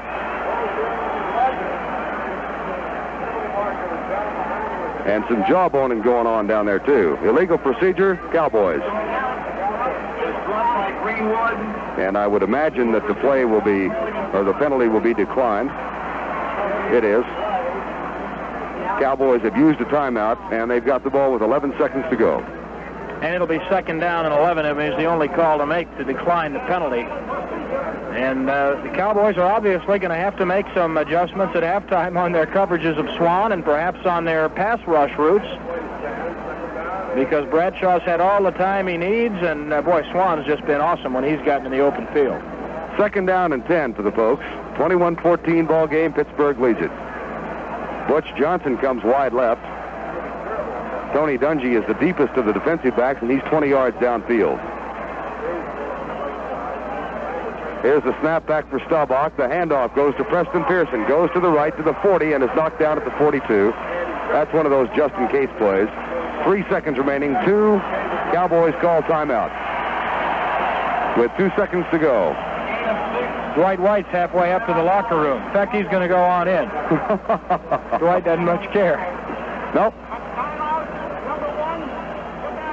First timeout for the Cowboys with 2 seconds to go in the first half. We'll remind people again that Mel Renfro, the Cowboys' perennial all-pro defensive back, will be with us at halftime, and we'll talk a bit about what goes through the mind of someone who played in the defensive backfield just about as well as it could be played for many, many years, about what you do with a guy like Bradshaw and a guy like Swan. Final play of the first half coming up. Bradshaw with 3 touchdown passes, 2 to Stallworth, 1 to Blyer. And from our location in that mess down there, it took a while to figure out who it was. So the Cowboys do have 1 timeout left. Man, has it been a long first half. It's been the longest 2 minutes I've ever seen. There's a parachute coming down from the vicinity of the blimp, but it seems to be hung up behind the stadium over there. Not the pilot, though. No. Nobody on it. Here's a low snap for Roger. He picks it up and goes back. Goes to his right. This is everybody deep, and he fires it deep, and Preston Pearson can't make the catch, and the half is over. It's halftime with our score at the Super Bowl. The Pittsburgh Steelers 21 and the Dallas Cowboys 14. Dallas Cowboy football continues after this word. Time to trade in for TouchTune. Trade in your old TV for a new Magnavox Star System TouchTune Color TV and save.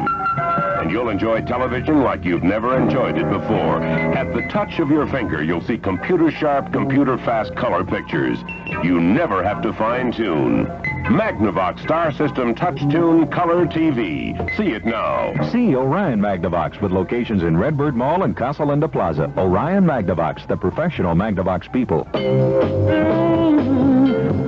you say bud, you said a lot of things nobody else can say. Yeah, oh yeah. When you say Budweiser, one saying you say Budweiser, one saying you say Budweiser. Ooh, you said it all. Anheuser-Busch, St. Louis. Super Bowl 13 is sponsored on KRLD by Metroplex State Farm agents. Like a good neighbor, State Farm is there. By Vickers. When you want gas real fast, fill up quick under the Vickers sign. By True Value Hardware Stores. More than just a name, it's their way of doing business. By the folks at Chevrolet, along with Chevy dealers coast to coast, who invite you to come on in and see a winning lineup of cars for 1979. And by Jack in the Box Family Restaurants in the Metroplex.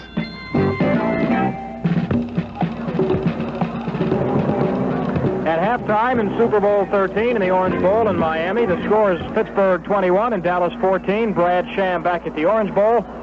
And our halftime guest on Super Sunday is a gentleman who was just super in the secondary for the Dallas Cowboys for many, many years, Mel Renfro. And it's just a delight to have you here and be able to sit down and chat with you for a while. Well, Brad, it's good being here. You know, this is my first Super Bowl that I've been a spectator. And, you know, it's a whole different world, but it's real exciting. Yeah, I want to talk about the game, obviously, but we've got a little bit longer halftime because I think they're going to do a census of the Bahamas here at halftime. So they're going to count all of the people who live south of Puerto Rico, so we're going to have plenty of time to chat. And I'd like to have you talk about, as an ex-player and such a great one for many years, and now you're here as a spectator, as you say, how is it different? What are some of the different thoughts that are going through your mind this week? Well, you know, I look at the things that are happening on the football field and how it might be different if I were out there. But, you know, those guys are pros. They're doing the best job that they can. It's an exciting ball game. It's everything that I thought it would be. You know, Pittsburgh's a great football team. You know, Dallas Cowboys a great football team. And I look at it, and you know, it's exciting to watch. I played in a lot of them, but you know, it's something else. Well, you're close enough removed to it that if I know you, you've got to feel like, gee, I'd like another shot at it and get back out there. Maybe I could do something about that. Well, you always kind of feel that way, but really, I think after 14 years in the pros, I played as long as I wanted to play. I accomplished all the things I wanted to accomplish, and I was ready to quit when I did. And I tell you, it's just real exciting just to be a spectator, to be here in the Orange Bowl and watch two fine football teams play a heck of a game. There is one other thing, Mel, that I want to have you just talk a little bit about. Not necessarily relating to this game in particular, but that is what this game means to the players in general. You know, the fans go nuts and they come down and have a great time, but the players seem to me to both. It's remarkable to me how they can both enjoy it as much as they do and also tend to business the way they must. Well, the thing about it, it's a world championship, you know, and you carry that for a whole year. You're world champions. This is what this game means to the players. It's something they start preparing for in March. The Dallas Cowboys start playing for the Super Bowl in March when they start the off-season program. And in training camp, Coach Landry will say, you know, this is where it all begins. There are 28 teams. Only one of them is going to be world champions, and it starts right here. So, you know, they work for that all year long. You know, there are a lot of guys that have played in the league many, many years, have retired, have never been in a world championship game. And that's what it boils down to. It's the test for a guy to, you know, concentrate, do whatever he can, put forth the effort, put forth everything he's got to get to the big one, and this is the big one. We've had a lot of calls throughout the season from folks wanting to know exactly what you were doing. I know you're doing some part-time scouting for the Cowboys. Why don't you explain it? Well, what actually I'm doing is part-time scouting, special events. I've signed some ball players. I've worked out some ball players. I do some traveling, and of course, I've got my own business. You know, I'm in the fast food business in Dallas. I make my home in Dallas, and you know, it's very exciting to be a part, to still be a part of the Dallas Cowboy football organization because they're such a fine organization, and it's a whole new world in the scouting department. Tom Landry's a great coach in what he does. Gil Brandt is a great scout in his department and what he does. Mel Renfro is our guest at halftime in the Super Bowl with the score Pittsburgh 21 and Dallas 14. Dallas Cowboy football continues in a moment. Announcing the first annual Delco battery sale. Right now, AC Delco is making it possible for you to buy a Delco Freedom battery at special prices from participating outlets where you see the Delco battery sale sign. Freedom's maintenance free, so you never have to add water. Void where prohibited. Offer good till February 28, 1979. Visit One Stop Auto Parts for the complete line of AC Delco products, including batteries. One Stop Auto Parts in Garland at 1929 Jupiter Road. One Stop Auto Parts. In today's world of calculators, computers, and exact times, you need a timepiece that's easy to read, accurate within seconds a year, and good-looking. You'll find all of this and more with the Seiko Analog from Sanger Harris. The Seiko Analog is so advanced, so efficiently designed, that it operates for years on an ordinary battery. Superb quality accuracy, easy to read face and hands, handsome styling. That's the Seiko Analog Quartz watch. For men, for women, in fine jewelry at Sanger Harris.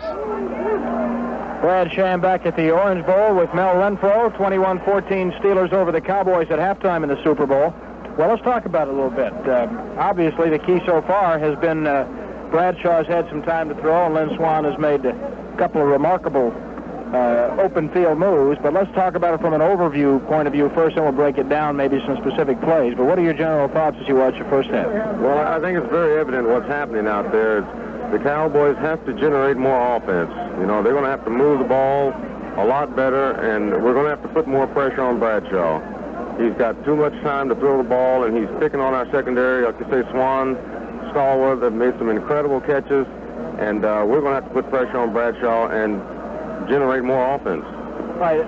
From the point of view of the defensive backs, and especially the corners, let's worry about the quarterback first of all. I mean, you know, Bradshaw's out there, and he's got some time, and he's obviously very much on target today. Now, as you're out there looking into his eyes, what are the things that you're thinking about doing that you might be able to do to try to contain him a little bit? Well, you're going to have to change up. I don't think we've blitzed that much, maybe once or twice. More of that called for, you think? We're going to have to do it. We're going to have to change up, go after him, you know, get him thinking, get him jumpy, because he's sitting back there and he's just picking his shots, and we can't let that happen. You know, the cornerback, it's a difficult position to play, you know, to start with. What you have to do is direct all your concentration for 3 to 4 to 5 seconds on your receiver. When you got guys like Swann and Stallworth, you know, that's difficult to do. So the cornerbacks, the defensive people in the secondary are going to need help. And that's from Ed Jones, Harvey Martin, Randy White. The guys up front are going to have to put pressure on Bradshaw. All right, now let's talk about the one that Stallworth broke, that 75-yarder. It looked like Aaron maybe went for the ball. Either that or just flat missed the tackle on it. Something like that will kind of break a defense's back when that happens, break your spirit at least momentarily, won't it? Well, you know, that's true.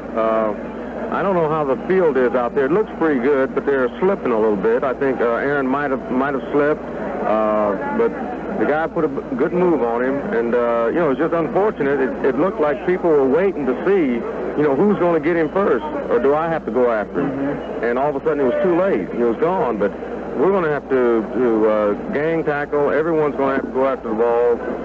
We're going to have to get a little more excited about what we're doing out there. You know, we're down a few points, but all we need is a little more enthusiasm. 11 guys, 22 guys, 43 guys going after the ball. All right, I want to talk about Swann in a minute, some of the problems he presents. We'll do that with Mel Renfro when we continue at halftime with the score. The Steelers 21 and the Cowboys 14. Dallas Cowboy football continues after this word. From the wheat fields out in Kansas to the city by the bay, along the Mississippi, all across the USA. Across the land there's one car, more people buy today. This is it, America, new Chevrolet. The new Chevrolet, the new generation car bought and embraced by more than 1 million people in its first 2 years. This year, drive the car America has driven to the top. The new Chevrolet, Caprice and Impala for 1979. From the desert north of Phoenix to the freeways of L.A., from the seaports of New England up and down the USA. Coast to coast, there's one car, more people buy today. Talking about a winter car, new Chevrolet. See and drive the one car, more people buy today. This is it, America, new Chevrolet. This is it, America. Well, you're going to hear some noise behind us now because they got the sound system jacked up enough they'll hear them in Tallahassee with this thing. I got to just describe momentarily what they've done here. They have spread a big blue and green and white tarp down on the field, and the entire field is covered with this thing that is like a map of the Caribbean Sea. And they've got the islands in the Caribbean dotted out, Trinidad, Tobago, and Curacao, and the Bahamas, the whole shooting match. And they've got dancers and a reggae band and the whole thing. And it's going to be a heck of a pageant. In the meantime, we're up here with Mel Renfro, trying to figure out a little bit what's happening in the Super Bowl. Let's talk about Swann. You played against Swann. What are some of the things you can do to try and contain a guy like that? Well, it's almost nothing you can do to stop a guy like that. You know, a situation like it is today where Bradshaw's got so much time. He's such a great receiver. You know, in 1975 when we played Pittsburgh, He made some incredible catches. Mark Washington covered him very well. He's almost unstoppable. I've got kind of negative vibes right now. I think that the last touchdown was such a great throw by Bradshaw because 6 inches either way, and D.D. Lewis has got the interception in the end zone. He's been incredible, and you've got to give him that. I mean, he has had time to throw, but even had he been pressured, it just seems to be the kind of a night where he's so on that the guy can't make any mistakes. So much for biorhythms, by the way. Stallworth is supposed to have a bad day. What kind of a day was Aaron Kyle supposed to be having? Good one. And Benny Barnes as well. And the final score, according to the biorhythm expert, was 23-14. He's missed on that one. Yes, he has. 23-21, perhaps, but that'll be 3 field goals from Raphael Septien. Listen, Brad, one other thing that I noticed when I walked outside that we're not that aware of in here is that wind is really, really blowing. And it's blowing from left to right. So the Cowboys will have the wind at their back in the third quarter, but they'll have to go into it in the fourth. And I had no idea how strong it was out there until I walked outside the booth.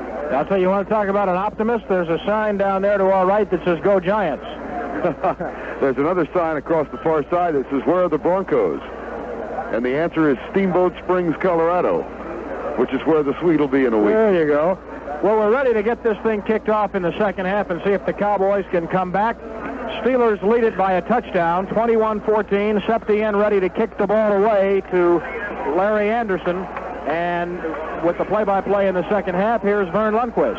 Raphael Septien will kick off. We've got 30 minutes to go to settle the World Championship. Here's the kick, fairly short by Septien. Anderson at the 15 on the run. Goes to the 20, 25, to the 30, 35, 40. Down at the 39 finally. A dazzling run by Larry Anderson. A rookie from Louisiana Tech, and the tackle made by Guy Brown. So here come the Pittsburgh Steelers with good shape once again. And they have yet to punt in this ball game. Craig Colquitt hasn't been on the field yet except to hold for Roy Girella. Here comes Pittsburgh as darkness has settled here in Miami, Florida. First down 10. Swan right side, Stallworth left. Bradshaw 11 for 18 for 253 in the first half. The handoff to Franco Harris. Spins out of a tackle. Is finally caught and dropped by Bob Brunick for a loss back at the 34. Ed Jones had him first, and he slipped that tackle. And he loses a few as Thomas Henderson also is back there. Now the prevent defense comes in for the Cowboys. It'll be a loss of 4, second down 14. And Pittsburgh goes into the wind here in the third quarter. Very strong wind, blowing at about 25 miles per hour. 21-14 Pittsburgh. The last touchdown came on a pass to Rocky Bleier with 26 seconds to go in the half. Bradshaw with the up and down set, a wide split in the backfield. He'll throw. Rolls out to his left, being chased, pulls up, flips it out, incomplete at the 40-yard line. Good pressure supplied that time by Randy White. And Bradshaw still had 3.8 to let it go. It'll be 3rd and 14, Pittsburgh. And the Cowboys prevent defense stays in there. Mike Hegman, Randy Hughes, and David Stalls. Good pressure from Randy White that time. And as Mel told you at halftime, that's what the Cowboys must have, is that pass rush that was not there that much in the first half. It'll be 3rd and 14 at the Steeler 35-yard line. And the opening series of the second half of the 13th Super Bowl. Benny Barnes on the left corner. We'll watch both Lynn Swan and John Stallworth. Now Aaron Kyle goes over to help. T.O. Bell is in the ball game instead of Stallworth.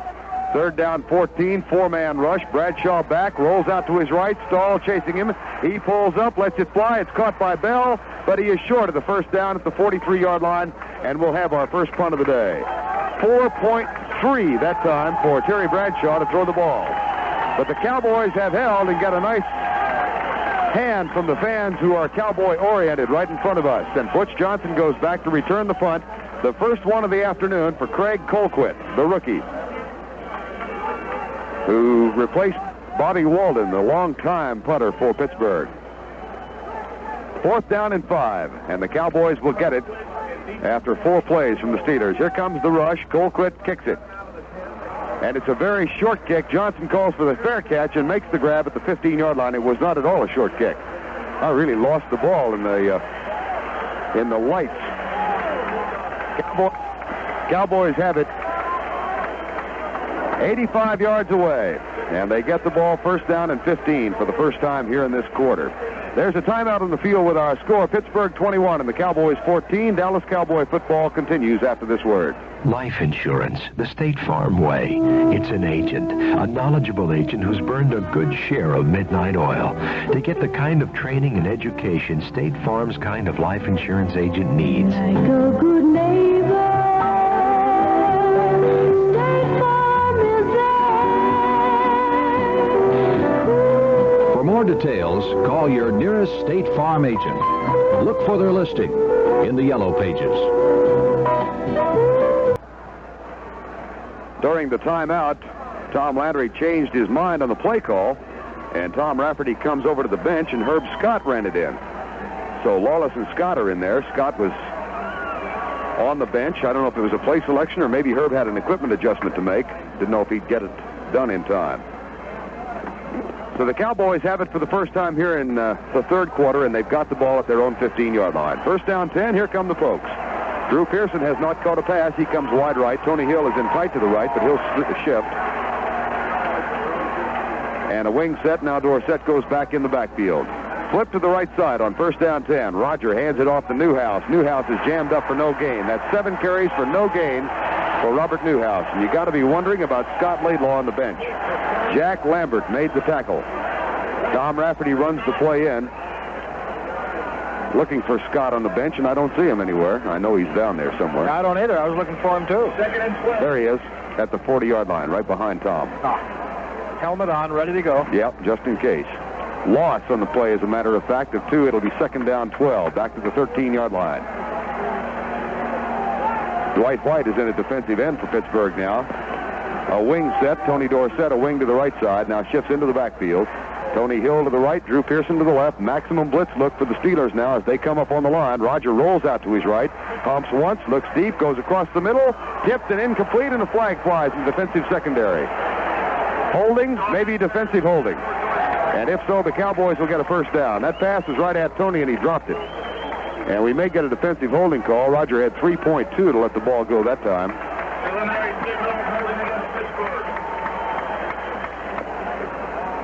Looks like it's going to be called on Robin Cole, the rookie linebacker, or the second-year linebacker. 5-yard penalty. We'll put the ball at the 18.5-yard line, and we'll give Dallas a first down. Number 31, Donnie Shell instead of Robin Cole. First down 10, Dallas at the 18. And they trail by 7 with 12:52 to go in the third quarter. Wind at their back in this period. They trailed Atlanta by 7 in the first playoff game, but this ain't Atlanta they're playing. I formation, a triple I, and Drew Pearson will go in motion. Now comes to the right side. Roger gets the handoff, gives it off to Newhouse. Robert pile drives over right tackle. The block of Rayfield Wright out across the 20 to the 23-yard line. And his first sizable gain of the day. L.C. Greenwood and Mike Wagner made the tackle. Yeah, he ran tough, ran through a tackle that Jack Ham tried to hit. And he's up limping. And Scott Laidlaw is seeing action for the first time. Robert Newhouse is limping off the field. And Scott Laidlaw, who has played so well in the last 6 weeks, sees his first action in the Super Bowl. It's a second down and 5 for the Cowboys. The scoreboard says third down 5. That's wrong. And again, the triple I set. And now a power formation. Dorsett gets back in a triple I. And now Drew Pearson goes in motion wide to the left side. Roger Staubach didn't get the pass called. Delay of game against the Cowboys. Or did Roger call timeout? Yeah, he did. Delay of game, 5-yard penalty. All of that motion in the offensive backfield cost him. Rafferty comes out. Lawless goes in. It's second down and 10. I hear Myron Cope again. How can you not? You have ears. With all due respect, I wouldn't like to spend a season in that booth. It's second down and 10 for the Cowboys at the 18. Tony Hill comes to the right side along with Drew Pearson. Billy Joe Dupree is tight to the left. Rogers only 5 out of 10. Dorsett and Laidlaw in the backfield now on second down. Motion from Drew Pearson. Blitz is threatened. Rogers back. Play action. Looks for the screen. Can't find anybody open. Rolls out. He'll run. He's to the 20. He is to the 25. He's hit from behind and down to the 29-yard line. He's close for the first down 10 as Joe Green caught up with the Dodgers. Running for the first time today. That's a long way for Green to run, and it indicates again what kind of great downfield coverage the Steelers are getting, because Donovan and Scott made very good blocks, and Rayfield Wright, to give Roger plenty of time on pass protection. He just flat didn't have anybody to throw to. Roger's out there yelling at Billy Joe Dupree. I mean, not Roger, Joe Green is. Here's the stretch of the chain on the near side. And I think he got it. I think so, too. He did. First down 10. The Dodgers scrambles for a first down. At the 29-yard line, the Cowboys sustain the drive with 11:41 remaining in the third quarter. Now, Burton Lawless brings the play in.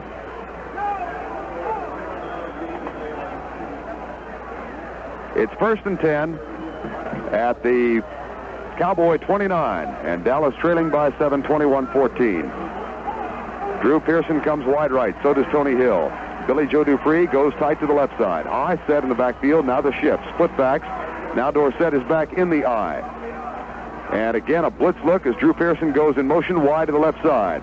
Handoff. Dorsett with Scott in front. Spilled at the 30-yard line. Boy, what a tackle. Woof. And I think it was Jack Ham, or is it Robin Cole? It was Steve Furness. Well, that was a fierce tackle. And frankly, I thought Tony was going to cut to the outside of Herb Scott, where it seemed to be all the running room was. But he tried to, Landry has said many times, a great running back will just kind of see an opening somewhere and go for it. Tony thought he saw one, and Furness was there, and he filled that thing up in a hurry. Second down and 9, a gain of 1 for Dorsett, who has 48 yards on 8 carries in the ball game. And here come the Cowboys back at the line of scrimmage. Pearson wide right, Hill wide left, and an I set with Dorsett the deep back and Laidlaw up close. Staubach has it, drops straight back, fakes a screen, looks to his left. He's being chased, pulls up in the pocket. He'll run. He's to the 30, he's to the 35, and cut down up near the 37-yard line. A flag on the far side of the field up near the first down marker.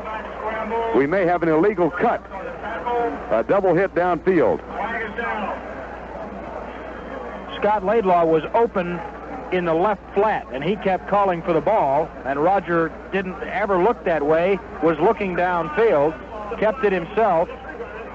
Disregard the flag. Inadvertent flag. So it will be third down and about 1. Andy Frederick comes in. Jackie Smith comes in.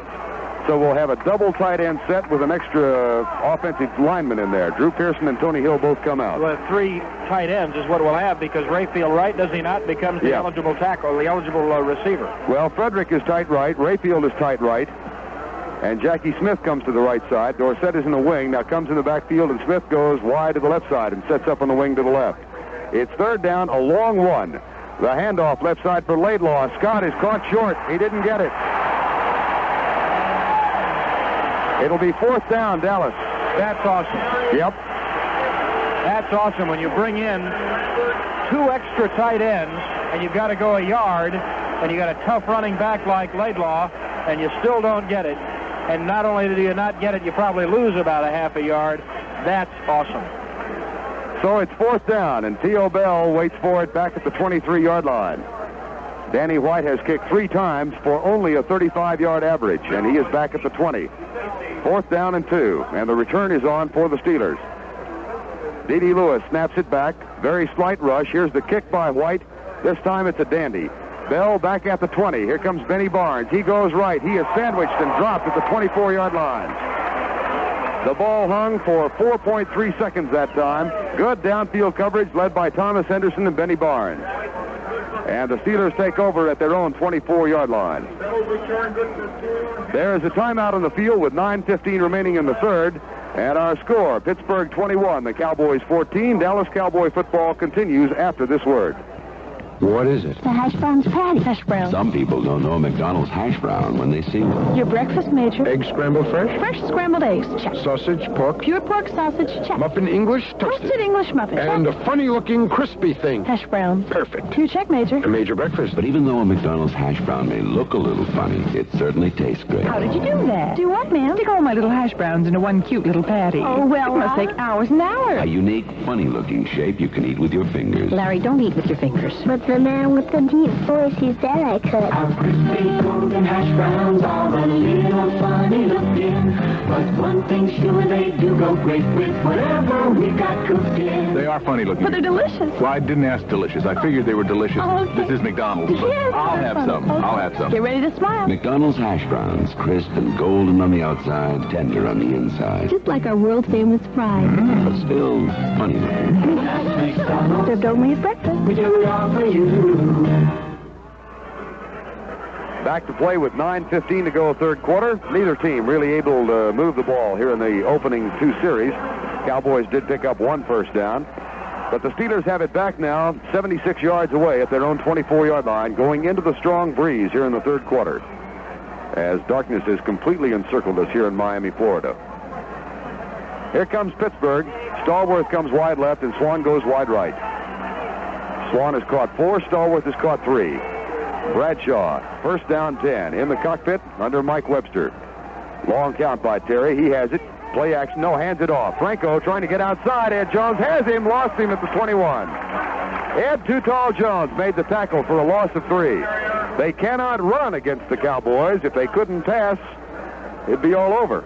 But they are passing so well. Yes. Yeah. Hey, but Ed has been brilliant against the run today, hasn't he? He has really shut that thing off, especially every time they've tried to go outside. Absolutely. That's another loss of 2. It's second down and 12. Bradshaw, or rather Harris, now 15 carries for 34 yards. Here come the Steelers back at the line. Cowboys, second down and 12 defense. Henderson moves up in the line, threatening a blitz. The prevent defense is in there. Here's Bradshaw handing it off to Rocky Blyer, and he's going to pick up about 1.5 yards. He may have gotten it back to the original line of scrimmage as Henderson made the tackle. It'll be third down 10. And the Steelers, who were so good on third down conversions, 6 out of 9 in the first half, are 0 for 1 so far in this half, and they have a third down 10 coming up right now. Actually, third down 11 as Blyer got only 1 yard. And that's only Rocky's second carry of the ball game. Well, who's it going to be? Swan, Stallworth, or Grossman? Yeah, there you go. Let's set them for you. Grossman is tight right, and both Swan and Stallworth come wide to the left side. Third and 11 Pittsburgh. And the blitz threatened by Henderson once again. Now motion from Rocky Blyer wide right. Flag is down as Bradshaw's back. Sets up. Flag or whistle now, and the play is called dead. Time, maybe. Let's see. The linesman on the near side, the dear Jack Fetty. Illegal procedure against Pittsburgh. I think it was too much time. Then why did he do his hands like this? Oh. That's a good question. We'll get the answer here in a minute. That's a very good question. Illegal procedure? Well, it may have been too much time also. Yeah. Could have been. Did you have a good dinner last night? Had a great dinner last night. Did not get bit by a jellyfish. I tried to run to New Zealand through the Atlantic Ocean. It's third down and 16. 7:48 remaining third quarter. 21-14 Pittsburgh. This time Stallworth wide left and Swan wide right. Third and 16, and Bradshaw has it. He's back to throw. He's at the 7. Pulls up, lets it fly left side. Charlie Waters almost picks it off, and the pass is incomplete. It's fourth down, and the Cowboys have held again. That time, 3 seconds for Bradshaw to get rid of the ball. But the Steelers have failed to pick up a first down on their first 2 series here in the second half. A good sign if the Cowboy offense could get cranked up and move one in now. I'm going to tell you something, though. They are doing a great job, the Steeler line is, on Harvey and Randy on the right side. Because they tried to run a stunt, and Randy got knocked to his knees. Craig Colquitt is back at the 5, and the Cowboys have everybody up. Let's see if they're coming. No, they're not. The return is on. Here's Colquitt's kick, fairly short. Johnson has it at the 46, the 50, the 45. He's down at the Pittsburgh 42-yard line. That kick was in the air for only 3.2, and the Cowboys come out only 42 yards away, and the fans are on their feet. There is a timeout on the field with our score, Pittsburgh 21, Dallas 14. Dallas Cowboy football continues after this word. Think of yourself in a special way, in a new Monte Carlo by Chevrolet. Think of yourself behind the wheel, enjoy that special Monte Carlo feel, sitting tall, being proud. Think of yourself in a personal world of space, comfort, and hushed luxury, with a satisfying feel of the road under you and crisp, classic styling around you that says, this is something special. And it is Monte Carlo by Chevrolet. Drive one and reward yourself. Think of yourself behind the wheel, enjoy that special Monte Carlo feel, sitting tall, being proud. The new Monte Carlo by Chevrolet. Put a little distance between yourself and the crowd. When this is all over, I have a feeling we will look back at this current series and describe it as critical. The Cowboys get the ball at the Steeler 42-yard line, and they trail by 7 in the third quarter, 7:31 to go. With the wind behind them, almost mandatory that they push this thing in. And they've had a great defensive effort so far in the third quarter. They have shut the Steelers down. Again, they've got the field position. Well, it's just a biggie. This right here is a biggie. Cowboys are huddled back at the 50. They break. Billy Joe goes to the left side. So does Drew Pearson, and Tony Hill comes wide to the right. Scott Laidlaw still at fullback for the Cowboys, along with Tony Dorsett in the backfield. The I formation now on first down 10. See if Staubach might be throwing on first down. Blitz look, everybody coming. A pitch back to Staubach from Dorsett.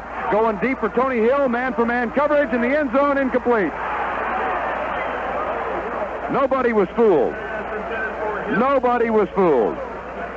Great coverage down there from Ron Johnson, the cornerback. That was sensational coverage. As a matter of fact, Blunt had great coverage on Drew on the other side, because as he tossed it back, I tried to get a quick shot of both wide receivers and both corners, and I mean Johnson and Blunt just did not take the fake, and there was nowhere to throw it. Oh, man, and a blitz as well. Well, you've just got to be impressed with the Steelers. That's right. Second down 10, Cowboys at the 42. Hill goes left side against Mel Blunt this time. And Drew Pearson is in the backfield with the Cowboys. He will probably come to the right side before the snap. He does, starts in motion. I formation. Roger has it. Pitch out. Dorsett goes right. Darts to the outside to the 40. Cut down at the 38. It'll be third down and about 7. Let's pause 15 seconds for station identification. This is the Dallas Cowboys Radio Network. Who's planning your retirement? If you are, find out about the high-interest, tax-deferred retirement plan that's the talk of the town. IRA, the individual retirement account at First Texas Savings of Dallas. Metro Media Radio for the Metroplex. KRLD, Dallas. Tony Hill got knocked dizzy on the last play and is out of the ball game. And Robert Steele, the rookie free agent from North Alabama, is in there.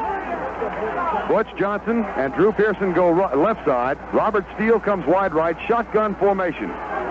Preston Pearson also in the ball game. Blitz look. Here's the snap. 4-man rush. Roger back, looks deep, drills it. It's caught for the first down at the 30-yard line. Preston Pearson has the catch, his second of the game. Lambert with the tackle. And Roger had 3.5 seconds that time. Good offensive line blocking. Yes, sir. They were very tough. Donovan, Fitzgerald, Wright. Really, the offensive line has done a pretty decent job, although Roger has been sacked a couple times.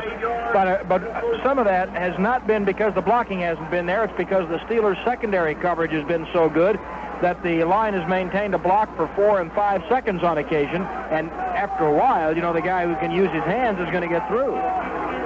Double tight end set this time. Jackie Smith is in. Tony Hill still on the bench.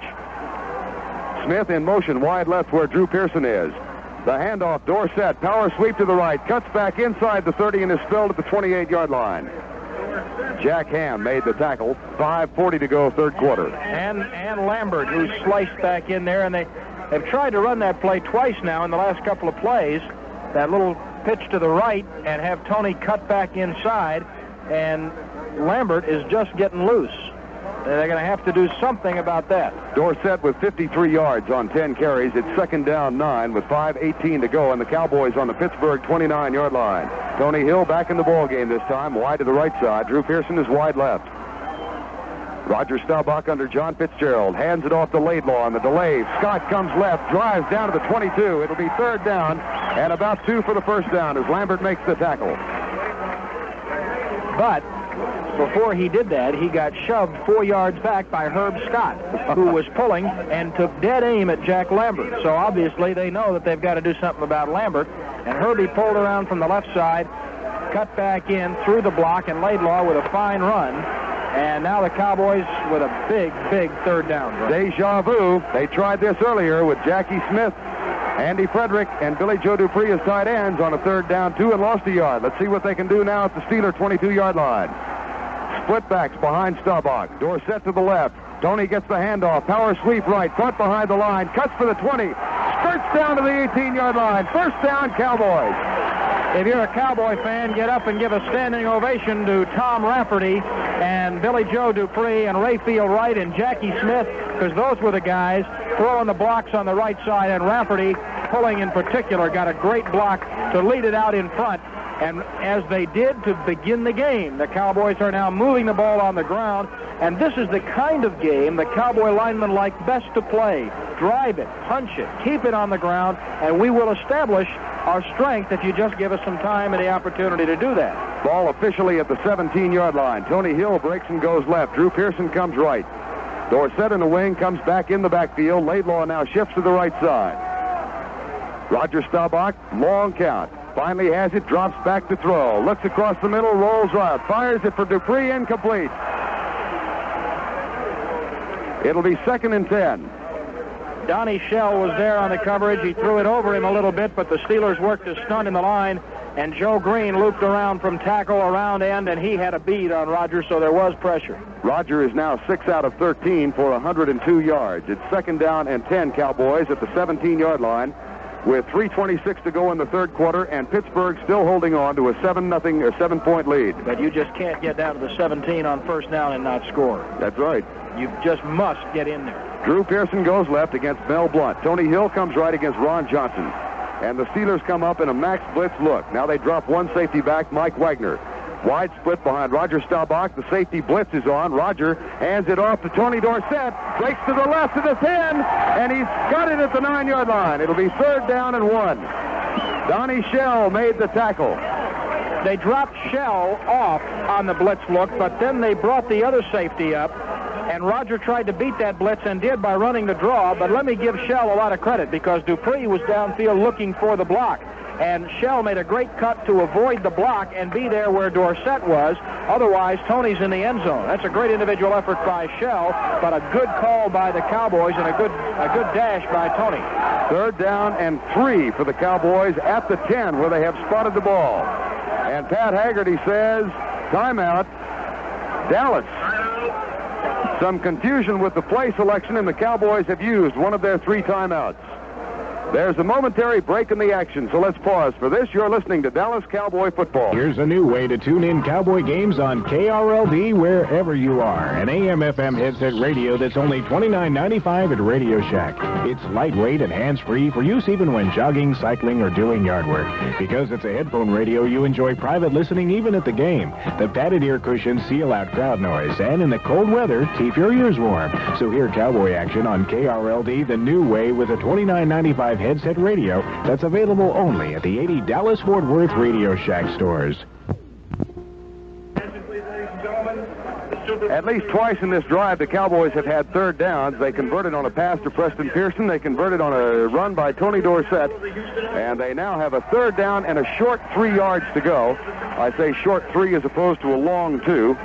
Either way, it's a mile. It's a long 3 from that point of the field, the way the Steelers are playing today. Gene Shaw's work as our statistician is being enjoyed by the fans who are looking in. There's a couple guys that have put their binoculars on it to have a look at the stat board so they can be kept up to date. The Minnesota Vikings. Well, what do you call? A first down. How about a rollout pass? Yeah. How about a run-pass option to the right side? using the 3 tight ends that you've got and perhaps looking for Jackie Smith or Rayfield Wright as an eligible receiver. Perhaps Jackie Smith more so than Rayfield Wright. Yeah, and even, of course, the first down is what you've got to get down to about the 8, but you might even, under circumstances like that, be able to float somebody into the back of the end zone. Could happen. Here comes Butch Johnson. Now, this is interesting. 3rd down and 3. Johnson, Preston Pearson, Tony Hill, and Drew Pearson have come in the lineup. Preston comes out. Butch comes out. Well, Staubach wanted the power play, and Landry sends in the passing players. Now Tony and Drew come out. That's kind of crazy. I don't know what that was all about. That's a difference of opinion between QB and coach, I think. Well, we'll have to check on that one. Cowboys have the power offense in there now, and the 4 guys who went in have come out. It's 3rd down and 3, Dallas at the Pittsburgh 10. Here come the Cowboys. Dupree goes to the left. Jackie Smith and Rayfield Wright are the tight ends to the right side. And Scott Laidlaw is behind Roger Staubach. Dorsett on a wing to the left. He stays there. Now goes in motion wide across the backfield to the right side. Roger back to throw. Has a man open in the end zone. Caught. Touchdown. Dropped in the end zone. Jackie Smith all by himself. Scott Laidlaw threw the block of the year on Jack Ham to give him time, and Jackie was all alone, and Roger drilled it in there, and it popped right out. Oh, bless his heart. He's got to be the sickest man in America. He was so open. And the Cowboys are just converging on him on the bench to say, it's all right, Jack, we'll get it back. Septien will try 3 points, and where they spot the ball, it'll be about a 27-yard field goal, but that one might have been 6 points. Raphael Septien will kick. Oh, Jackie was so wide open in the end zone, it was incredible. And he could not hang on to the ball. Septien will try it. It'll be marked at the 17, a 27-yard field goal to make it 21-17. Tom Rafferty over the ball. Here's the snap. Septien's kick is up. He got it. So the Cowboys get something out of this with 2:36 remaining in the 3rd quarter. It's 21-17, and the sense of have you been here before sets in. That was the final score of Super Bowl 10. Well, I'll tell you what. Jackie Smith probably would like to have it all over again. You're right, he's got to be the sickest man in the country. Bless his heart. Yeah. Oh, I don't even want to talk about it. I feel so sorry for him because I had a chance to just walk over to him in the locker room before the game, and there weren't words necessary. Right, we both did. We just shook hands and walked away. And he was so up for it, and oh, bless his heart. 21-17. Cowboys have broken the ice here in this quarter. Yes, and nonetheless, the Cowboys marched down the field. They moved the ball. They got 3 points. And if they can hang top, this picture looks a little brighter. So Raphael Septien will kick off for the Cowboys. Larry Anderson is deep. He's been brilliant on kick returns today. Here's the boot by Septien. Goes to the left side and will go out of bounds at the 3-yard line. He'll have to kick it from the 30. And a little altercation going on at the 32-yard line. Come back and try it once again. I don't think I'll ask Jack about that. Oh, me either. Can you imagine how he'll feel if the Cowboys should lose this thing? The torment must be just unimaginable. Waited all his life to get in the Super Bowl, wants so much to win it, so much to help this club that gave him the opportunity to come back in and play, and just couldn't hold on, and he's standing down there on the sidelines now doing knee bends, trying to shake the cobwebs out. He's enough of a pro that he knows he can't dwell on it. He can't think about it. He's got to shake it off and come back. He's standing right there on about the 45-yard line. Yeah, see him walking back and forth, pacing. Okay, Septien will kick it from the 30 this time, and the Pittsburgh receivers move up accordingly. Anderson is now at the 11-yard line. Here's Raphael's approach. This time it's straight down the center. Anderson will grab it at the 9, to the 10, to the 15, comes left to the 20, 25, cut down at the 28-yard line. Good tackle by Dennis Thurman. And Anderson and Thurman get up and shake hands. Steelers don't have a first down in the third quarter, and we've got 2:20 remaining. They're 0 for 2 on their 2 possessions. Cowboy defense really came alive here in the second half. Bradshaw, 11 of 18 for 253 in the first half, has completed 1 of 3 for 8 yards so far. Here's Pittsburgh back at the line of scrimmage, leading now by 4. Bradshaw under Mike Webster. D.D. Lewis goes out to help on Stallworth. Long count by Bradshaw, may be changing. I'm sure he is. He's audible at the line. Handoff. Franco Harris comes left, runs into Randy White, and is knocked down at the 32. Larry Cole was also there to help out. Bob Brunig, last man up, was a part of the tackle. 2:06 to go, third quarter. 21-17. Steelers leading the Cowboys. Septien has kicked his first field goal in the Super Bowl. That is kind of eerie, isn't it, to look up at that scoreboard and see that up there? Seems like I've seen it before. Swan goes right. Theo Bell is in the ball game. He comes wide left. And again, D.D. Lewis goes out to help Aaron Kyle on him. Now D.D. goes back in the line. It's 2nd down and 7. Bradshaw, play action, fakes and goes back to throw. Being chased, pulls up in the pocket, finally fires it deep. It's tipped and incomplete. Well, I mean, Ed Jones almost got to it. Ed really harassed him. 4.3 seconds for Bradshaw that time. But that was not 4.3 seconds of drop back, and scratch your nose and look around and wave to mom. And I mean, that was moving around and with Ed right there in his face and Randy coming in hard behind him. And Ed's limping off. Ed Jones is injured and is out of the ball game. And Larry Bethea will go in. Nope, now Bethea comes back out. He wants to go in. Look at him. Larry Cole moves to the left end spot, and they've got Dave Stalls at left tackle. It's 3rd down and 7 Pittsburgh at their own 32-yard line. Swan right, Stallworth left. Here's Bradshaw, straight back. Here comes the rush. He's in the pocket. Pulls up, rolls out to the right. Being chased by Larry Cole. Lets it fly, and it's caught for the first down at the 43-yard line. Incredible play. Well, they had him running all over the field. Kyle finally made the tackle on Theo Bell. There's a player down at the 25, and I can't see who it is. It's a Steeler player. We ought to say that, first of all. I cannot tell who it is. Not from the view he's giving us, no. They join me, won't you? Yes. Moon over Miami. You must understand, friends, that the player, whoever he is bent over with his backside to us on his elbows. And the part of his uniform that we can see looks the same on all the Steeler players. Now he straightens up a little for us to tell that it's Jerry Mullins.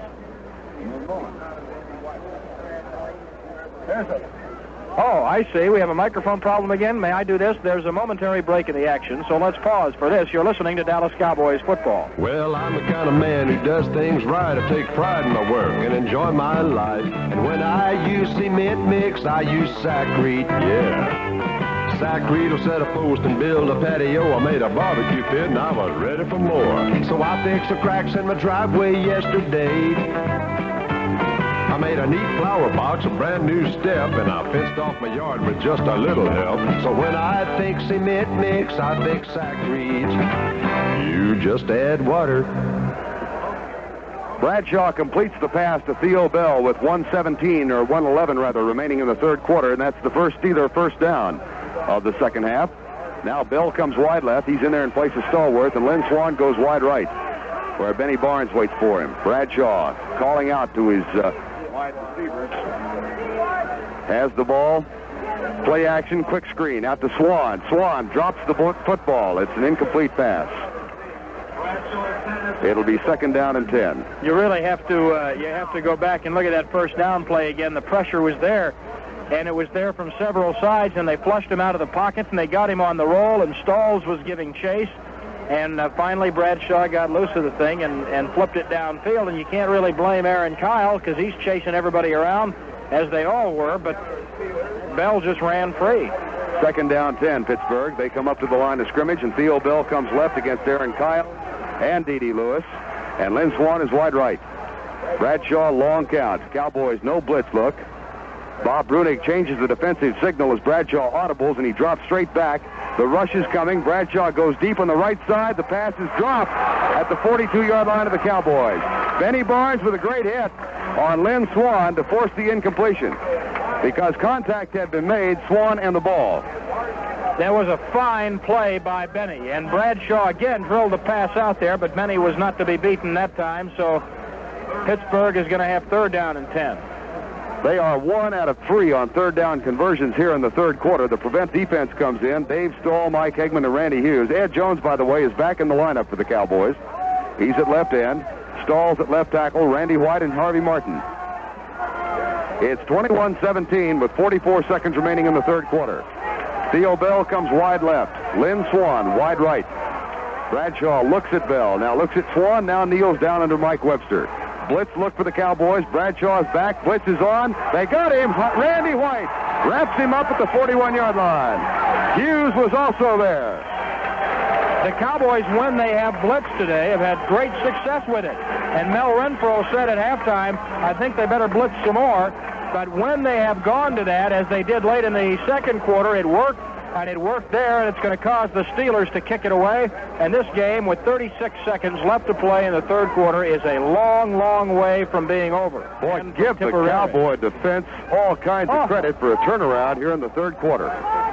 Craig Colquitt is back, and the Cowboys look like they may be coming. Now Aaron Kyle comes out to the right side. Dallas is dancing around. Very slight pressure from Colquitt, and the kick is a great one. Butch Johnson has it at the 6-yard line. Goes left. He's to the 10, the 15, to the 20, 25, 27-yard line. That's a super return by Butch Johnson. That is a super return by Butch, who almost was dropped back at the 5. And the kick was in the air for 4.2. He could have easily been trapped back at the 10-yard line, and instead he weaseled that thing all the way out to the 27. And the Cowboys will have reasonable field position under the circumstances, considering what they might have had with 9 seconds left in the period. Of course, the decision usually in a situation like that is let it go if it's inside the 10, but Butch had committed himself, and to his credit, got it out to the 28. Final play, perhaps, of the third quarter, 21-17 Pittsburgh. Dorsett and Laidlaw in the backfield behind Roger Staubach on first down 10. Roger under Fitzgerald, hands it off to Dorsett. Tony is caught at the line, shakes a tackle, gets to the 30, sticks his head down, and is stopped at that spot by Donnie Shell. Did a good job just to pick up a tough 2. That's the end of the quarter with our score. Pittsburgh 21 and the Cowboys 17. Dallas Cowboy football continues after this word. Hey, Dallas Cowboy fans. How would you like to pin the Cowboys to the wall? It's easy if you know how. All you have to do is stop in at more than 700 participating Texaco Good Guys, and for a nominal price, walk out with a beautiful full-color poster of the entire 78 Dallas Cowboy team. It measures a big 23 by 36 inches, and it's suitable for framing. On one side is the official picture of the Super Bowl champs, signed by all the players, and a blown-up picture of the Super Bowl 12 championship ring. On the reverse side, you'll find exciting shots of Tom Landry's football machine in high gear, plus an 8.5 by 11 picture of one of the best quarterbacks in football, Roger Staubach. There's even a collection of facts and figures on the team's history to help you settle any arguments. There's so much here, you may want to display both sides at once. So you can get 2 of these posters at your participating Texaco Good Guy. See him today for details and pin the Cowboys to the wall twice. KRLD, the Cowboy Station.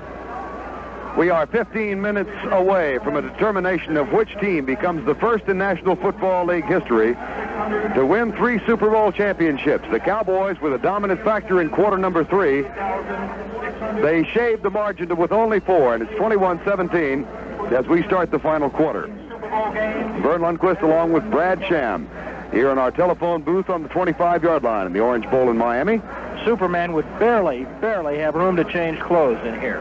Crowd count today, 78,656. Not many no-shows. Not at all. Not for this one. And the weather cleared up just before it got dark. And my microphone continues to go in and out, so I'm just going to stay here and hold it for a while. Got a little switch that's giving us problems. Now the Cowboy offense must continue to assert itself, and I think, Verne, in spite of the fact that it's the fourth quarter, they've got to run the ball for a while. I really do. I think they've got to try to grind the thing out a little bit and try to establish the fact that the Steelers will not pull away from them. and will not be able to tee off on Staubach. They've all got to shake off Jackie's problem with that pass in the end zone and make themselves realize that it was a successful play, and that kind of execution they can get back. But if they can grind it out, that's the key, and they're ready to try it now in the fourth quarter. Back to play. Dallas has it 2nd down and 8 at the 30-yard line. Roger Staubach sends Laidlaw to the right side. Dorsett to the left. 2nd down. Roger pumps, goes deep, and the pass is up in the air, tipped and incomplete. It'll be 3rd down and 8. Badly thrown ball, although the coverage on Drew Pearson was very good by Ron Johnson out on the right side of the Cowboys formation, but Roger threw it high. Drew was inside of Johnson, a little bit lower, and I think he's got a shot at the catch. Drew still does not have a catch this afternoon. They went deep for him for 6 once, but have not been throwing that many at him.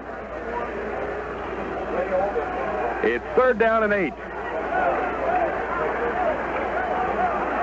And the spread formation for the Cowboys. Roger 5 yards back. Max blitz look. Now they drop off. Tony Dungy comes back. Wagner drops back. Staubach's back to throw. Fires a screen out. It's caught by Laidlaw. He's to the 35, the 40. First down, Cowboys at the 43. Scott Laidlaw with the catch coming out of the backfield. No, it's Tony Dorsett. I thought it was Laidlaw. It was 33 instead of 35, but it's a 1st down 10 Dallas on a 3rd down conversion. That was a heck of a move by Dorsett because the ball was a little bit overthrown, and Tony had to make a loop and come all the way back to the ball. He makes the catch extended and then is able to hang on and keep his balance and keep his feet and get a 1st down. That was really a heck of a play. Tony Hill comes out. Jackie Smith is in the ball game. Jackie goes tight to the right along with Billy Joe Dupree. Think he wants the ball? I think he'd love to have the ball. Dorsett and Laidlaw behind Staubach on 1st down 10. Cowboy 43-yard line. Handoff. Tony Dorsett goes right, hit by Lambert behind the line. What marvelous defensive play by Jack Lambert. He is having a fine, fine day. He really is a factor in the game, without any question. Tony, by the way, has 67 yards so far in the ball game. Now Burton Lawless brings the play in. Fitzgerald is coming out. Jackie Smith is coming out. I think John lost a shoe. Looks that way. So Rafferty goes in at center. Now Jim Cooper hurries into the ball game, and Rafferty will come out. Cooper's late. Now Rafferty goes, and Cooper gets there. Oh, boy. And they break the huddle, and will have to hurry to beat the 30-second clock, which has 7 seconds remaining on it. It's 2nd down and 10. 5, 4, 3, 2, 1. Staubach has it. Draw play. Laidlaw goes left. 45, 46, 47, 48. It'll be 3rd down and 5. Lambert made the tackle. Let's pause 15 seconds for station identification. This is the Dallas Cowboys Radio Network.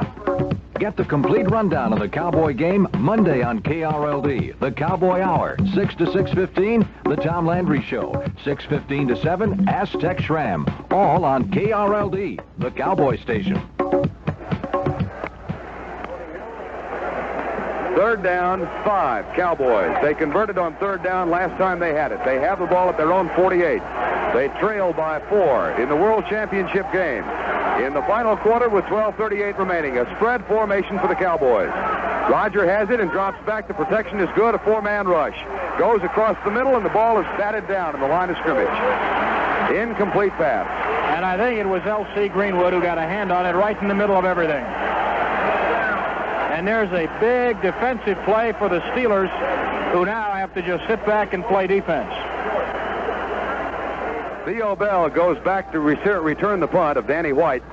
It'll be 4th down and 5 with 12:29 to go in the game. 21-17 ball game. Bell waits for it at the 13-yard line. And Danny obviously will try and plant this thing out of bounds deep inside the 20. D.D. Lewis snaps it back.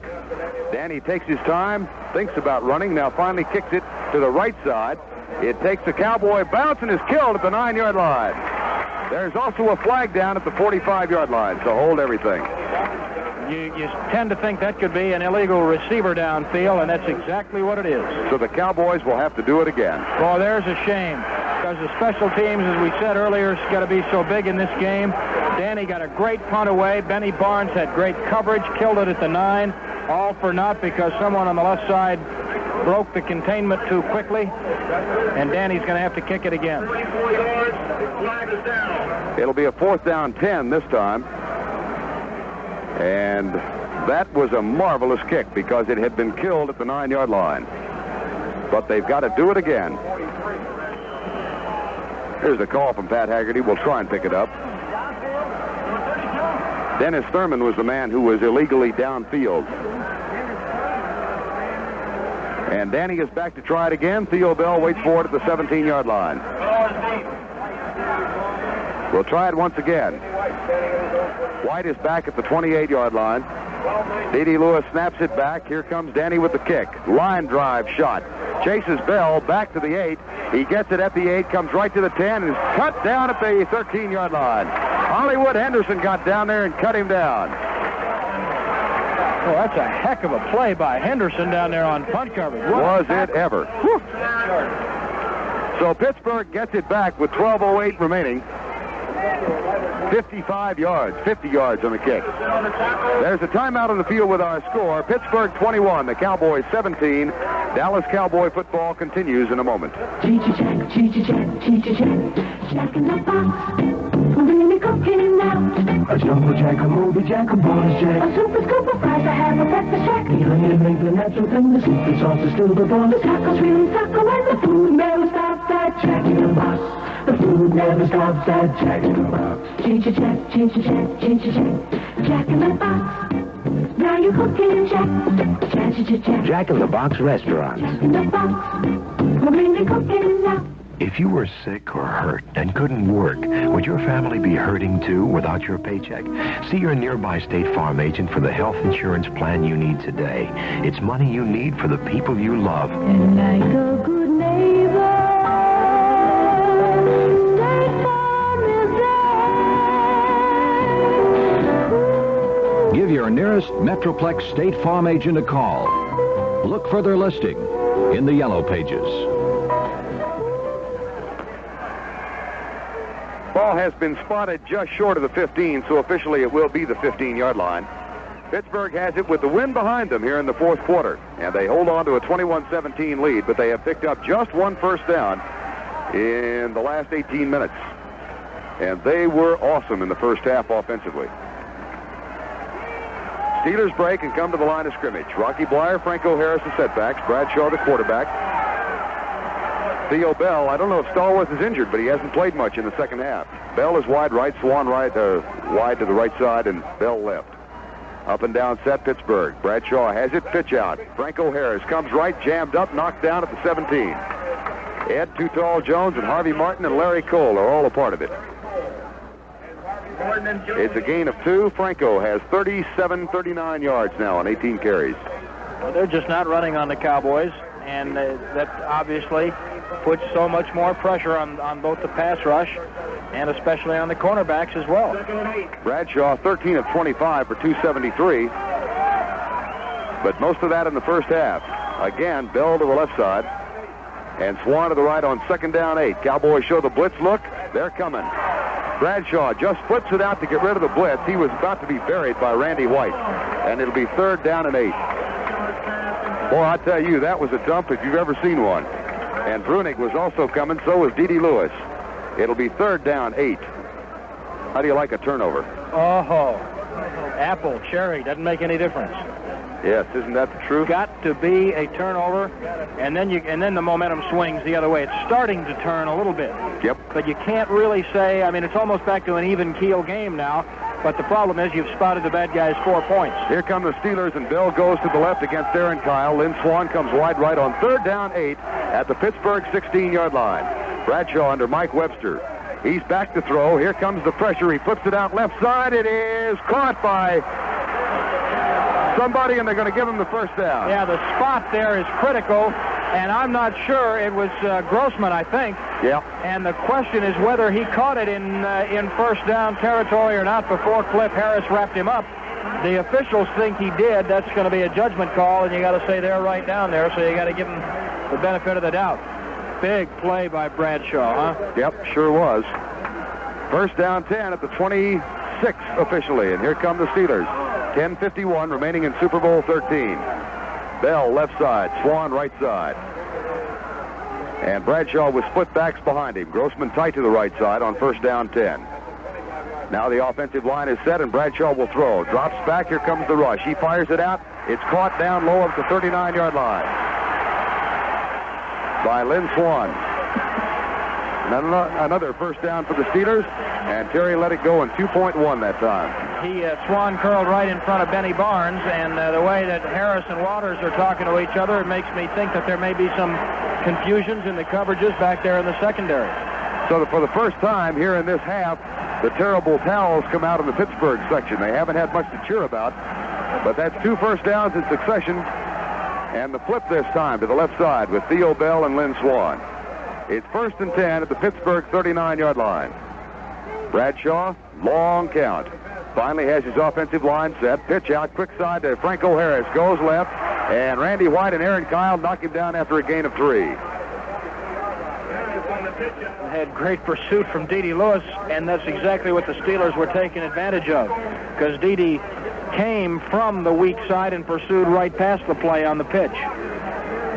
And you just got to give the Steelers an awful lot of credit for execution. They are finding what Tom Landry likes to call the soft spots in the defense, and they are taking advantage of it. 2nd down and 5, 9:21 to go. Here comes Pittsburgh, 21-17. They lead. Swan right, Bell left. And Bradshaw, the signal caller. Safety blitz is on. Bradshaw's back, going deep and man for man. Benny and Lynn Swan are down there, and the pass is incomplete, and there's going to be a flag on Barnes. They're tripping. Yeah, they're going to call a trip, and I just don't believe that was intentional, but there isn't any question. Barnes fell down, and Swan tripped over Benny's feet. Now then it becomes intent. I'm sure Benny did not intend to do that, and that's exactly what he's telling the back judge down there, but it's going to go for naught. That's going to be a tripping call on pass interference. It's Fred Swearingen, the field judge, who threw that flag. And it was a late flag, too, Verne. Yes, it was. I mean, if he's going to throw it, you throw it maybe when the guy goes down, but he waited until Swan tried to make the reception on his knees. The ball landed, then came the flag. Is he one? No, I'm not going to say that. Nope. Pass interference on Benny Barnes. 1st down 10, Pittsburgh at the Cowboy 23-yard line. 9:05 to go. Bell goes left. Swan comes right. And Bradshaw has Blyer in a wing to the right side with Franco Harris the only setback. Bradshaw has it. Quick screen out to Swan. He's got blockers in front. Shakes a tackle. Goes left. Shakes another. Buried at the 15-yard line. Harvey Martin finally got there and made a sandwich of it. It's a pickup of 2. 8:49 remaining in this ball game. And the ball is just inside the 20-yard line. That flag is going to turn out, I have a feeling, to be awfully critical. Yeah, and awfully controversial. There's no question that Swan was tripped, but it becomes intent.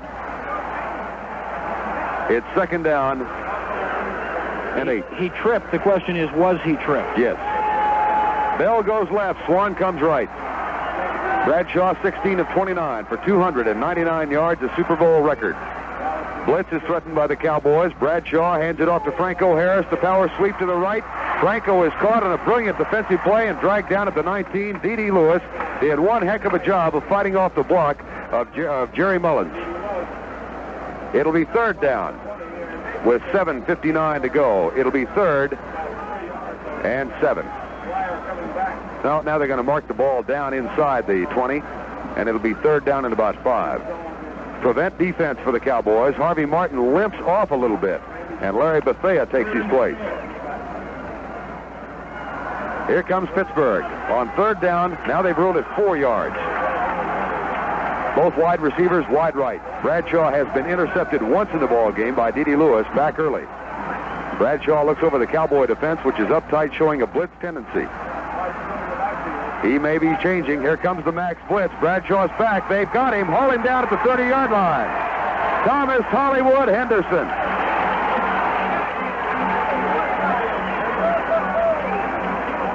And now, delay of game against Pittsburgh, and they're not going to let the play stand. Oh, they're not going to let the play stand. They're going to mark off 5 yards and give Pittsburgh another shot. The ball had been whistled dead before the play began. Okay, that's obviously something we can't hear from up here. Right. How big was that? Ho, ho, ho. 3rd and 9 from the 22. With 7:17 to go in the ball game. Bell left side, Swan right. Cowboys do not show a blitz tendency this time. Bradshaw back in the cockpit, has split backs behind him. Long count by Terry. He hands it off to Franco Harris, who has a huge hold of the 10 to the 5, in for the touchdown, standing up. 24-yard draw play. Perfect call. And actually, it wasn't a draw so much as it was a quick trap up the middle. And the Cowboys expecting the ball to be thrown on 3rd down and long yardage, 3rd and 9 from the 24. And they called a quick trap up the middle. The blocking was perfect. Harris made a great run. And the Steelers really have a leg up on this Super Bowl now. Franco Harris now is the all-time Super Bowl rushing leader with 308 yards in 3 games. He breaks the record held by Larry Zonka. And that is by far the longest run of the day for the Pittsburgh Steelers and makes it 27-17 with Jarella's extra point to come. And here comes some idiot out of the stands. We're waving a terrible towel. Yep. Here's the extra point attempt by Jarella. It's up. A flag is down. And the security forces still haven't gotten this idiot off the field. Now here they come, and the chase begins. He's being followed by 1, 2, 3, 4, and they get him down in the end zone finally. The extra point, meanwhile, has not been registered on the scoreboard. It says 27-17 up there, and while we were watching that guy, I never did see what the penalty was. Jarella, now they registered it was good. There's a timeout on the field with our score, Pittsburgh 28 and the Cowboys 17. Dallas Cowboy football continues in a moment. Time to trade in for TouchTune. Trade in your old TV for a new Magnavox Star System TouchTune Color TV and save. And you'll enjoy television like you've never enjoyed it before. At the touch of your finger, you'll see computer-sharp, computer-fast color pictures. You never have to fine-tune. Magnavox Star System TouchTune Color TV. See it now. See Orion Magnavox with locations in Redbird Mall and Casa Linda Plaza. Orion Magnavox, the professional Magnavox people. This is old George Goebel for Quality Vickers Motor Oils. There's Vickers all-season, detergent, and non-detergent. Take your pick to take good care of your car. Alice always reminds me to. Come home the other night, she said, George, are you oiled again? You bet your dipstick, Alice, with premium quality Vickers Motor Oils. Let me hear you say. Gas, gas, real fast. You better look for Vickers, look for the V, the Vickers sign. Gas, gas, real fast. Cowboys need 2 touchdowns in the final 7 minutes and 10 seconds to win it. Field goals won't help them now. They trail by 11 with 7:10 remaining on the 24-yard touchdown romp by Franco Harris after a Cowboy sack of Bradshaw had been nullified by a delay of game whistle. And Pittsburgh got a second chance on 3rd and 9. Here comes Roy Jarella. Squibb kicks it.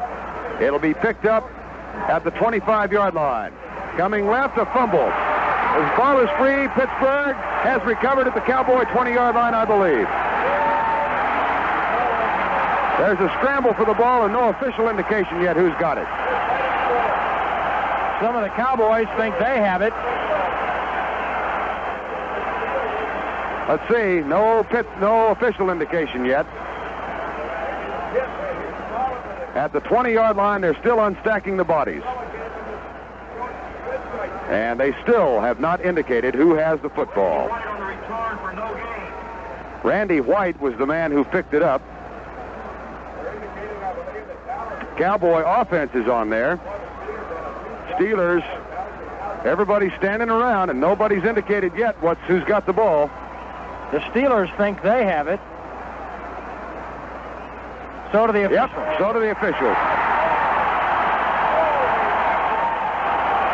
Well, that ain't going to help anybody do anything.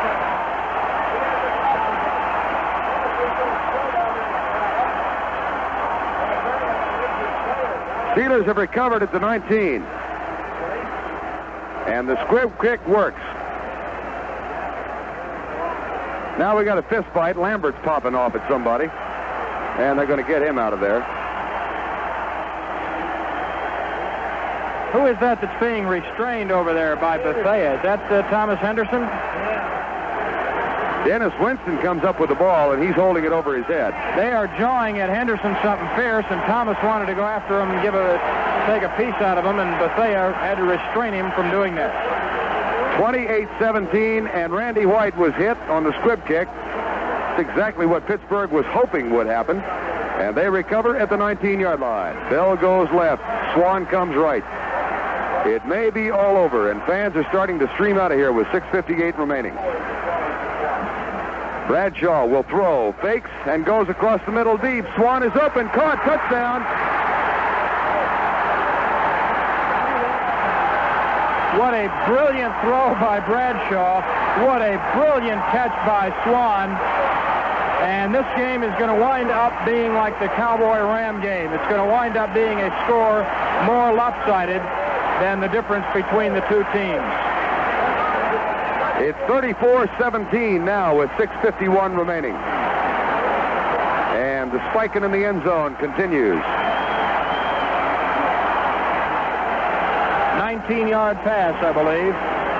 The backs have been broken now, there's no question. And it's about to be 35-17 with 6:51 to go.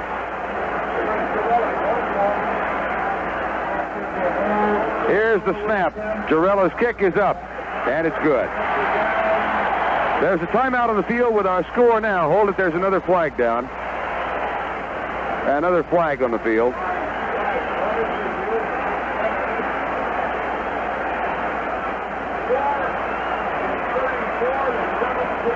Offside against the Cowboys will be declined. The touchdown extra point is good. Now there's a timeout on the field with our score. Pittsburgh 35, Dallas 17. Dallas Cowboy football continues in a moment. Jack in the Box. Now you're cooking in Jack. Jack in the Box Restaurants has more different foods than you can stick a shake at. Documentation on file at your nearest Jack in the Box. The secret sauce is still the boss. And now we're really cooking up. May the sauce be with you. The food never stops at Jack in the Box. Holy cow! Here's a late score. Jack in the Box menu 27. The other place 6. Jack in the Box. We're really cooking now. Monday only Sanger Harris one-day betting sale. Monday only save on famous Stearns & Foster bedding. Choose from 3 firmnesses at one low price and whatever size you want. Twin, full, queen, or king. Sanger Harris has it all specially priced Monday only. You can buy any of 3 firmnesses. Firm, super firm, or extra firm at one super low price. For example, you'll find twin size bedding for only $68 each piece. Shop Sanger Harris one-day Stearns & Foster bedding sale. Monday only.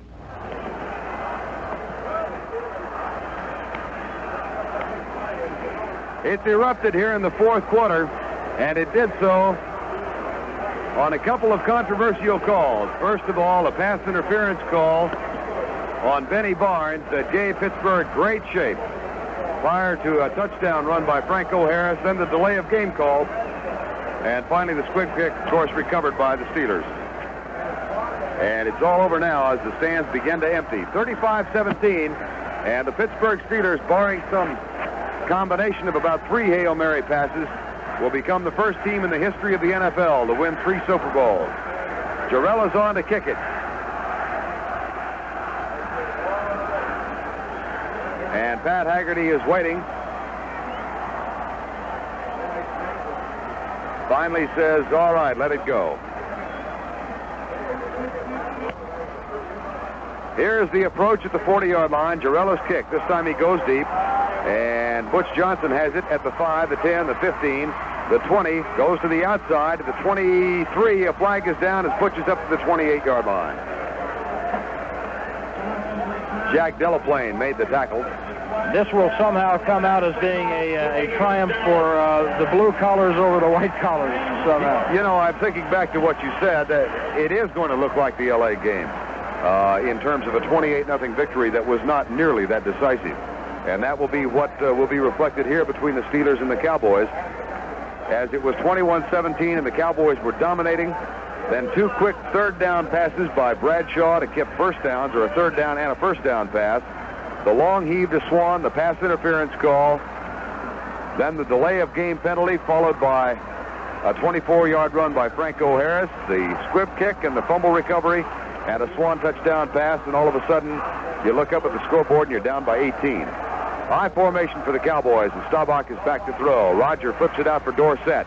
He's to the 10, goes right to the 15, cuts back to the 18-yard line, and is spilled.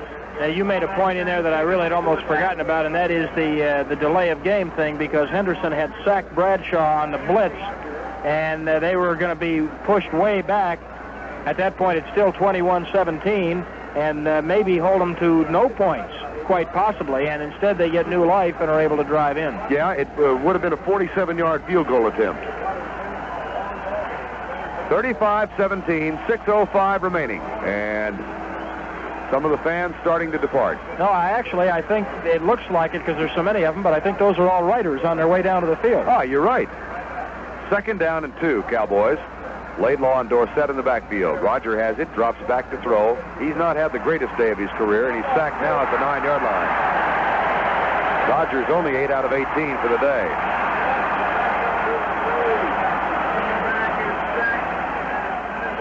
John Banaszak got the sack. And Pat Donovan, who is usually a fairly emotionless player on the field, throws his arms asunder in frustration at having been beaten on that particular play, and I think that's kind of emblematic of what the Cowboys are feeling this afternoon, Verne. Just an awful lot of frustration. 3rd down, 11 for the Cowboys. And they have the ball now back at the 10-yard line with 5:37 remaining in the game. It's 35-17. Butch Johnson comes wide to the left side. Staubach is 5 yards back in the shotgun. The snap back by Fitzgerald. Rogers back, looks deep, can't find anybody. He'll have to run. Pulls up to the 10, the 15, goes left to the 20, wiggles up to the 25, and has a first down at the 28-yard line. Well, if you're looking at MVPs, I've got my vote for the day. If it's anybody but Bradshaw, then they ought to quit giving it. That's right. 17 out of 30 for 318 yards, 1 interception, and he's been sacked 4 times. And somebody is getting ready to go down for an unpleasant chore. Brad will be down for the Cowboy locker room report, and these are class guys, and they will talk, even in the face of a bitter defeat to a team that they don't necessarily care about. And the Steelers are going to be champions of the National Football League in Super Bowl 13 and dethrone the defending champion Dallas Cowboys. 1st and 10, Dallas at the 28-yard line, 4:31 remaining in the game. Roger drops back, pumps once, goes in the right flat, looks for Drew Pearson, and Drew makes the catch and is out of bounds at the 45 with another first down. 4:22 to go in the game. That kills the clock with 4:22 remaining. And it is Drew's first catch of the day, and he made a catch for 17 yards. Kills the clock with 4:22 to go. 35-17, Pittsburgh on top. It was almost all Pittsburgh in the first half, with the exception of a fumble return by Mike Hegman and the touchdown toss of Roger Staubach. But the Cowboy defense came on so strong in the 3rd quarter. The offense was moving. They shaved it to 21-17. But then all of that confusion midway through the 4th quarter, and it just went sliding downhill. Regular set for the Cowboys. 1st down, 10. Staubach has it. Draw play. Dorsett. Tony dances right to the 50. Still on his feet and struggles left. He's free to the 40. He's to the 35, the 30, and dragged down from behind at the 28-yard line. A head-high tackle by Ron Johnson. And Johnson's being restrained by the official, as Dorsett has gone over 100 yards for the day and gives the Cowboys another first down at the Pittsburgh 27-yard line. 3:57 remaining and the clock's still running. And the Cowboys down by 18. 1st down, 10, Dallas. 29 yards on the carry, and Tony now has 96 on 15 carries. He does not go over 100 yet, but he is the leading carrier for the day. Drew Pearson goes wide right. Tony Hill comes left. High set, Dorsett and Laidlaw. Now they split. Roger from a regular formation. Drew Pearson is in motion, play action. The fake to Dorsett, Roger back. Looks deep for Tony Hill. Can't find him, in trouble. Scrambles left for Dupree. Billy Joe makes the catch and is out of bounds at the 16 with another first down. And that's Billy Joe's first catch of the day. 3:21 remaining, and the Cowboys have a first down at the Steelers' 16-yard line. Lauren Taves made the tackle. And it's another first down for the Cowboys. For the day, Bradshaw, 17 of 30 for 318 yards. And Staubach is now 10 of 20 for 150. Ball just inside the 16 with 3:21 to go. BJ did get out of bounds to kill the clock, and here come the Pokes. Drew comes left. And there's a slot formation. Now Tony Hill breaks out wide to the right side. Preston Pearson is in the backfield, the only setback. Here's Roger dancing back, a three-man rush. Roger looks, can't find anybody, rolls right, pulls back to the 28, now drills the ball, and it is caught at the 10-yard line by Drew Pearson. Must have had about 7 or 8 minutes on that, that play. And the Cowboys will hurry now with 2:58 remaining, and they have a second down and 2 at the Pittsburgh 8-yard line.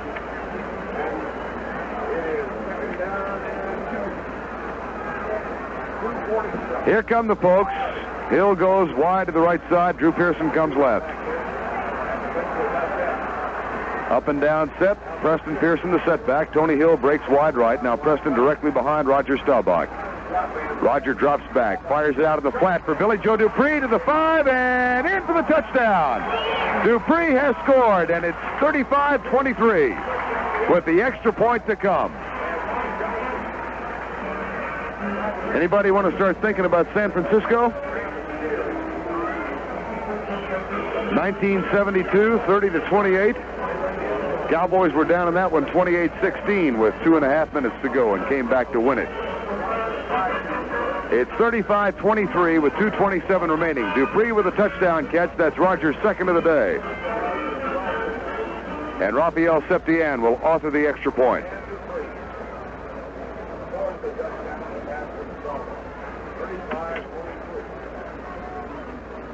Charlie Waters will hold, and Tom Rafferty centers. Here's the kick by Septien. Got it. There's a timeout on the field with our score. Pittsburgh 35, the Cowboys 24. Dallas Cowboy football continues in a moment.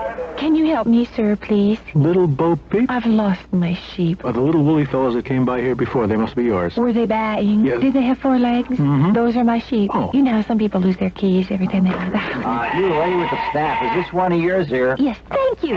Thank you. Why don't you get yourself a Chevy Chevette, huh? What's that? The best-selling 4-door hatchback in America. Oh. You know, that's a terrific idea. Chevy Chevette could help you round up all these sheep. Oh, they're awfully fast. They well, the turn 1.6-liter engine, fully synchronized 4-speed transmission, front disc brakes, rack and pinion steering, all standard on Chevette. Ladies, is this your sheep? Yes, thank Anyone you. ever mentioned Chevy Chevette to you? Both the 2-door and the 4-door models are hatchbacks, and with the rear seat folded, they've got over 26 cubic feet of space, so you can cram a lot of woolly babas in there. Oh. Is this here you? Yes. They're all on the property. Oh. Take this sheet, lift up that hatch, put them in the back of the Chevy Chevette. Okay, sure. Chevy Chevette. A very remarkable, very popular car. Hey, lady! No, that's not one of mine.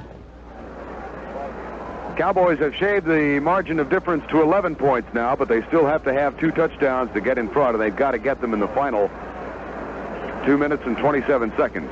Everybody's expecting the onside kick right now from Raphael Septien. The ball has been placed at the 35-yard line. Anderson is deep. Larry Anderson deep just in case, and the Cowboys may go for the squib kick. Pat Haggerty holds his hand up. And now here comes the onside kick. It comes to the left side, and the Steelers drop it, and the Cowboys recover. Dallas has the football at the 49-yard line. Dennis Thurman picked it up, and the Cowboys may still be alive. The onside kick works. The Cowboys recover at the 49-yard line. And they get the ball back with 2:23 remaining, and they trail by 11, 35-24.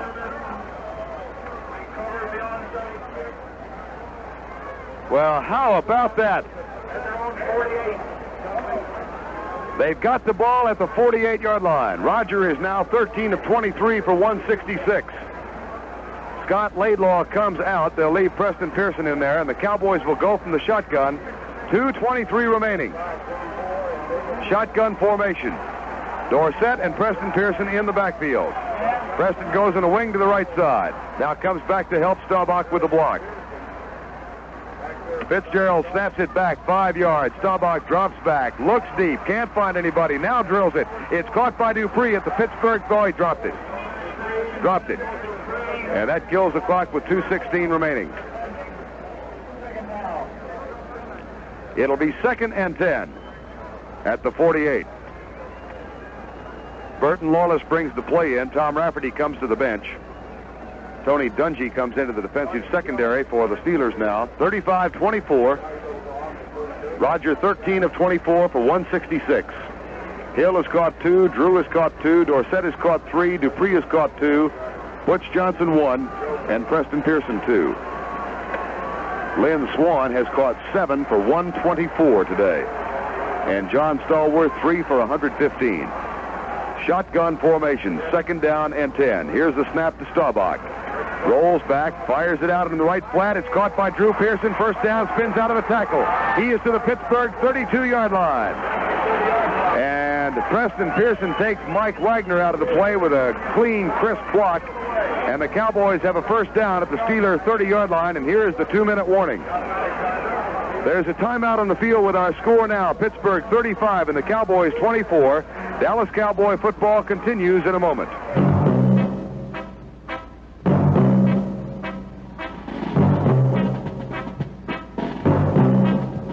When you say bud, you've said a lot of things nobody else can say. When you say bud, you've gone as far as you can go to get the very best. When you say bud, you've said the word that means you like to do it all. When you say bud, you say you care enough to only want the king of beers. There is no other one. There's only something left. Because the king of beers is leading all the rest. When you say Budweiser, you've said it all. Anheuser-Busch, St. Louis. 2 minutes remaining before the Super Bowl championship game is settled, and the Cowboys are down by 11, 35-24. They trailed 35-17 with 7:10 to go. Scored on a pass to Dupree and recovered the onside kick, and they now have a 1st down 10 at the Steeler 30-yard line. And Myron Cope, whom we heard from all day, just said, "Man, I don't like it. I don't like this at all." Cowboys are huddled back at the 40, and here they come. 1st down 10 at the 30. And I also heard Mr. Cope say, hey, maybe we started celebrating too early. Here's Drew Pearson coming wide left, and Tony Hill wide right. Cowboys do not go from the shotgun. Roger is under John Fitzgerald. Tony Dorsett and Preston Pearson in the backfield. Preston shifts directly behind Roger. Staubach dances back, a 4-man rush. Roger looks deep. He can't find anybody, and is caught, now struggles to his feet, finally down at the 38-yard line. And the Cowboys, they're going to say now at the 40-yard line, and Dallas will probably be forced to use one of its timeouts. Now, keep in mind, they used one earlier in this half, so they have only 2 remaining. And let's see if they use one now. The official has signaled timeout. 2nd and 20, and a loss of 10 yards. And the Cowboys will not go with the timeout. They'll hurry it. Here comes the clock with 150, 149, 147, 145, 143 and running. It's 2nd down and 20 for the Cowboys. Again, no shotgun. 35-24 Dallas. 97 seconds remaining in Super Bowl 13. Roger Staubach has it. 4-man rush. Staubach back to the 50. Looks straight down the middle. Fires it in the right flat. It's caught by Dorsett, and he is kept inbounds at the 39-yard line. It'll be 3rd down and a need of 19 as Jack Ham made the tackle on Dorsett. 1:19, 1:18. And Drew Pearson is way downfield. Robert Steele hurries onto the ball game now as Drew is injured and will come out walking, and will have to hurry to get off the field. 1:05, 1:04. Drew is off. It's 3rd down and 19. Staubach has it. 4-man rush. Roger up in the pocket, looks for Hail Mary, goes deep in the end zone for Tony Hill, and it's out of bounds.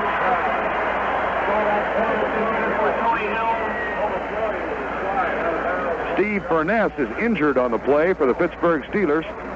Little slow getting up. It'll be 4th and 18 for Pittsburgh with 52 seconds to go in the ball game. 35-24 ball game. That was a 21-17 game and very close until midway through the 4th quarter. Now Butch Johnson comes in. Robert Steele comes in. Steele comes out. And Furness is limping off for the Pittsburgh Steelers. 4th down and 18 for the Cowboys. And Steele comes back into the ball game for Dallas. Now Jack Lambert goes over to the far side. Pittsburgh has been here 3 times and apparently will win 3 times. The Cowboys have been 5 times and have won twice.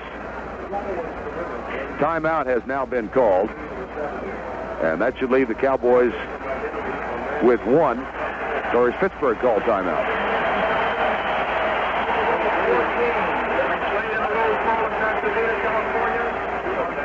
Not sure who called the timeout this time. 4th Super Bowl played in Los Angeles area. 4th and 18 for the Cowboys with 52 seconds to go, and now we're going to get back to play. Johnson is in there. Dorsett, Preston Pearson. And here come the Cowboys. 3 years ago, they were in about this same spot, trying for the last-second touchdown pass that could win it. It was 21-17 at that time. This time they go from the shotgun on 4th and 18. Pitts snaps it back. Here comes the rush. Roger looks deep across the middle for Drew, and Drew makes the catch with a 1st down at the 13-yard line. And Mike Wagner hauls him backwards, and the catch is made, and now the Fists start to fly. And they will try and separate them, and they do. 41 seconds to go in the game, and the Cowboys have a 1st down at the 12-yard line.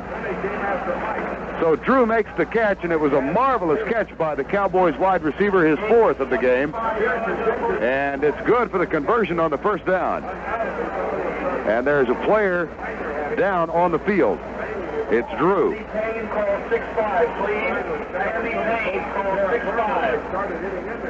Pearson is down at the 18-yard line. Cowboys do have a 1st down. And they've got 41 seconds left. It's 35-24.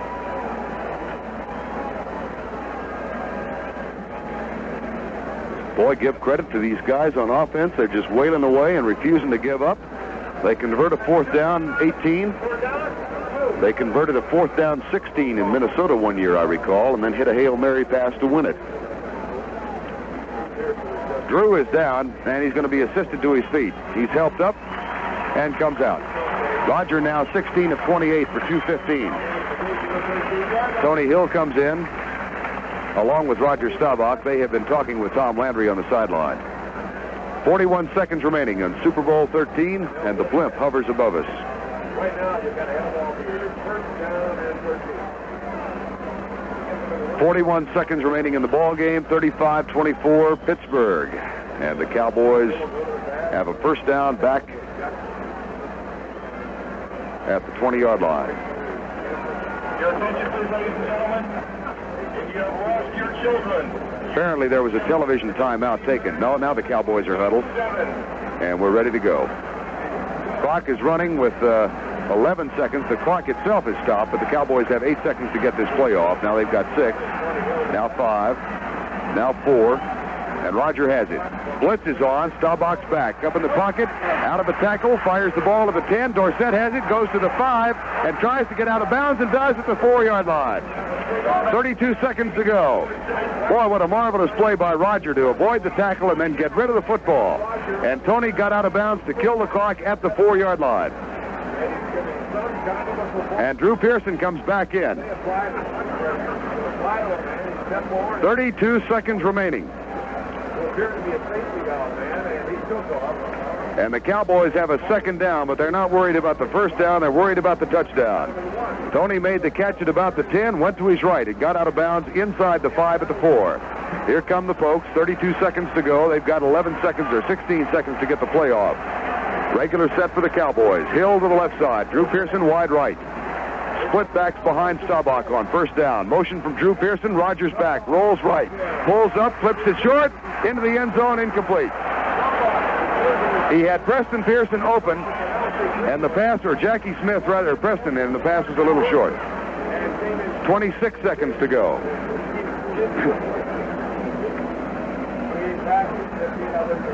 Roger now 17 of 30, the same stats as Bradshaw. Except Terry's got 318 yards, Roger's got 224. A lot of it on a 75-yard pass to Stallworth. That was a basic biggie in the first quarter. It's 3rd down and 1. Butch Johnson goes wide right. Tony Hill comes wide left. Preston Pearson and Tony Dorsett in the backfield. 3rd down and 1 from the 4-yard line. Roger under Fitzgerald once again. Has the snap, drops back 2 steps, pumps once, goes deep in the end zone, caught, touchdown! Butch Johnson makes the touchdown catch, and the Cowboys have narrowed the margin to 35-30 with 22 seconds to play in Super Bowl 13. And wouldn't it be something if they could get the onside kick? 35-30. Johnson with the touchdown catch. And the Cowboys trail by 5 with Septien on to kick the extra point.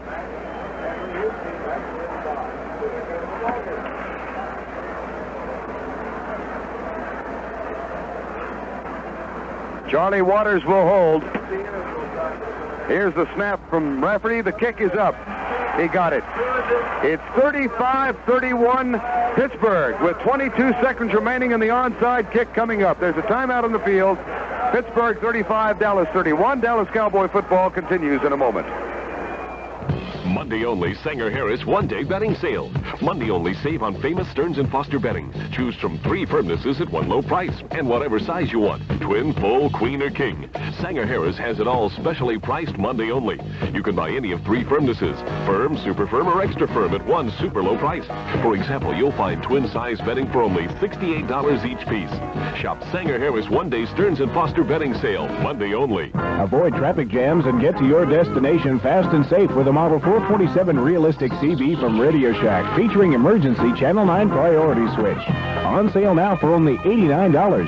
That's over $60 off Radio Shack's low regular $149.95 price. The Department of Transportation has encouraged CB use for highway safety.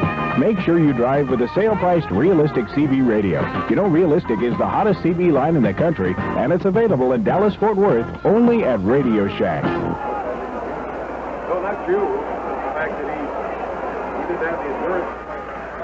Unless the Cowboys can recover the onside kick, it's all over.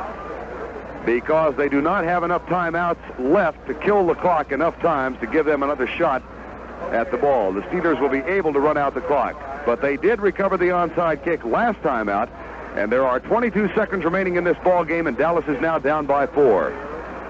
They went to the left side last time. We'll see what Septien has in mind this time around. Raphael waits for Pat Haggerty. Here come the Cowboys. It goes 10 yards, and Pittsburgh has recovered at the 45-yard line. Steelers have the football at their own 45. Rocky Blyer was up there just for that purpose, and he recovered the onside kick at the 45. And 22 seconds remain in Super Bowl 13. Media representative has just finished voting the Sport Magazine Final Player Award for today's game to number 12, Pittsburgh Terry Bradshaw has won the MVP award, and justifiably so, with 4 touchdown passes today. Bradshaw's in there, and the Steelers will keep everything uptight. 22 seconds to go, and the Cowboys can't do anything. Bradshaw falls down. And the clock starts to unravel with 18, 17, and is stopped with 17 seconds remaining. I don't think Terry will try a handoff. It's going to wind up 35-31, folks. It's 2nd down and 12. 17 seconds remaining. Final timeout. They have none left. And this best Super Bowl ever played has been just that. We thought it would be, and it's been a great one. It has really been a great one. And boy, to their everlasting credit, for a team to be down by a 35-17 score with 7:10 to go and to come firing back like these guys did was something to see. And take nothing away from the Pittsburgh Steelers. They've got a pretty fair football team. Cowboys have used their final timeout at 2nd down and 12 for Pittsburgh, or 2nd down and 13, and 17 seconds remaining. So this could be the last play of the ball game. This could be it.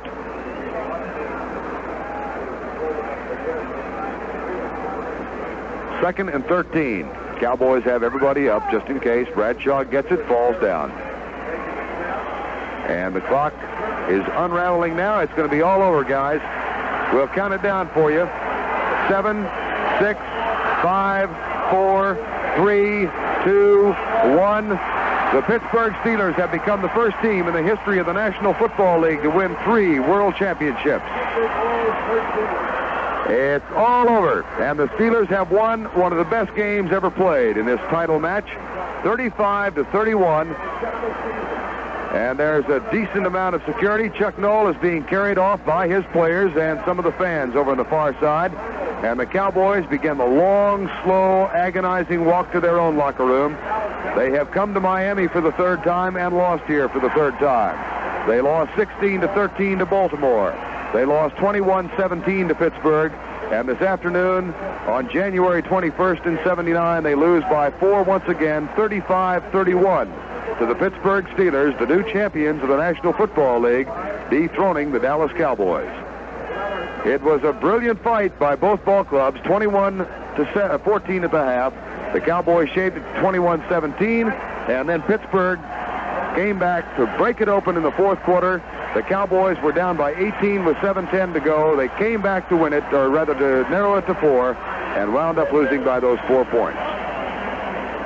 Now this is Verne Lundquist along with Brad Sham and our producer Gary Brandt saying thanks for joining us and stay tuned for the postgame show. Again, our final score, the Dallas Cowboys 35, or rather the Pittsburgh Steelers 35 and the Cowboys 31. This is the Dallas Cowboys Radio Network. Dallas Cowboys football is an exclusive KRLD sports presentation. Super Bowl 13 was sponsored on KRLD by True Value Hardware Stores. More than just a name, it's their way of doing business. By the folks at Chevrolet, along with Chevy dealers coast to coast, who invite you to come on in and see a winning lineup of cars for 1979. By Vickers, when you want gas real fast, fill up quick under the Vickers sign. By Jack in the Box family restaurants in the Metroplex. Now you're cooking, Jack. And by your Metroplex State Farm agents. Like a good neighbor, State Farm is there. This is Frank Leeper. Join me each weekday morning at 8:15 for the Cowboy Report on KRLD Dallas. Then at 5:15, Cowboy middle linebacker Bob Bruning with his own daily Cowboy Report. All on KRLD, the Cowboy station.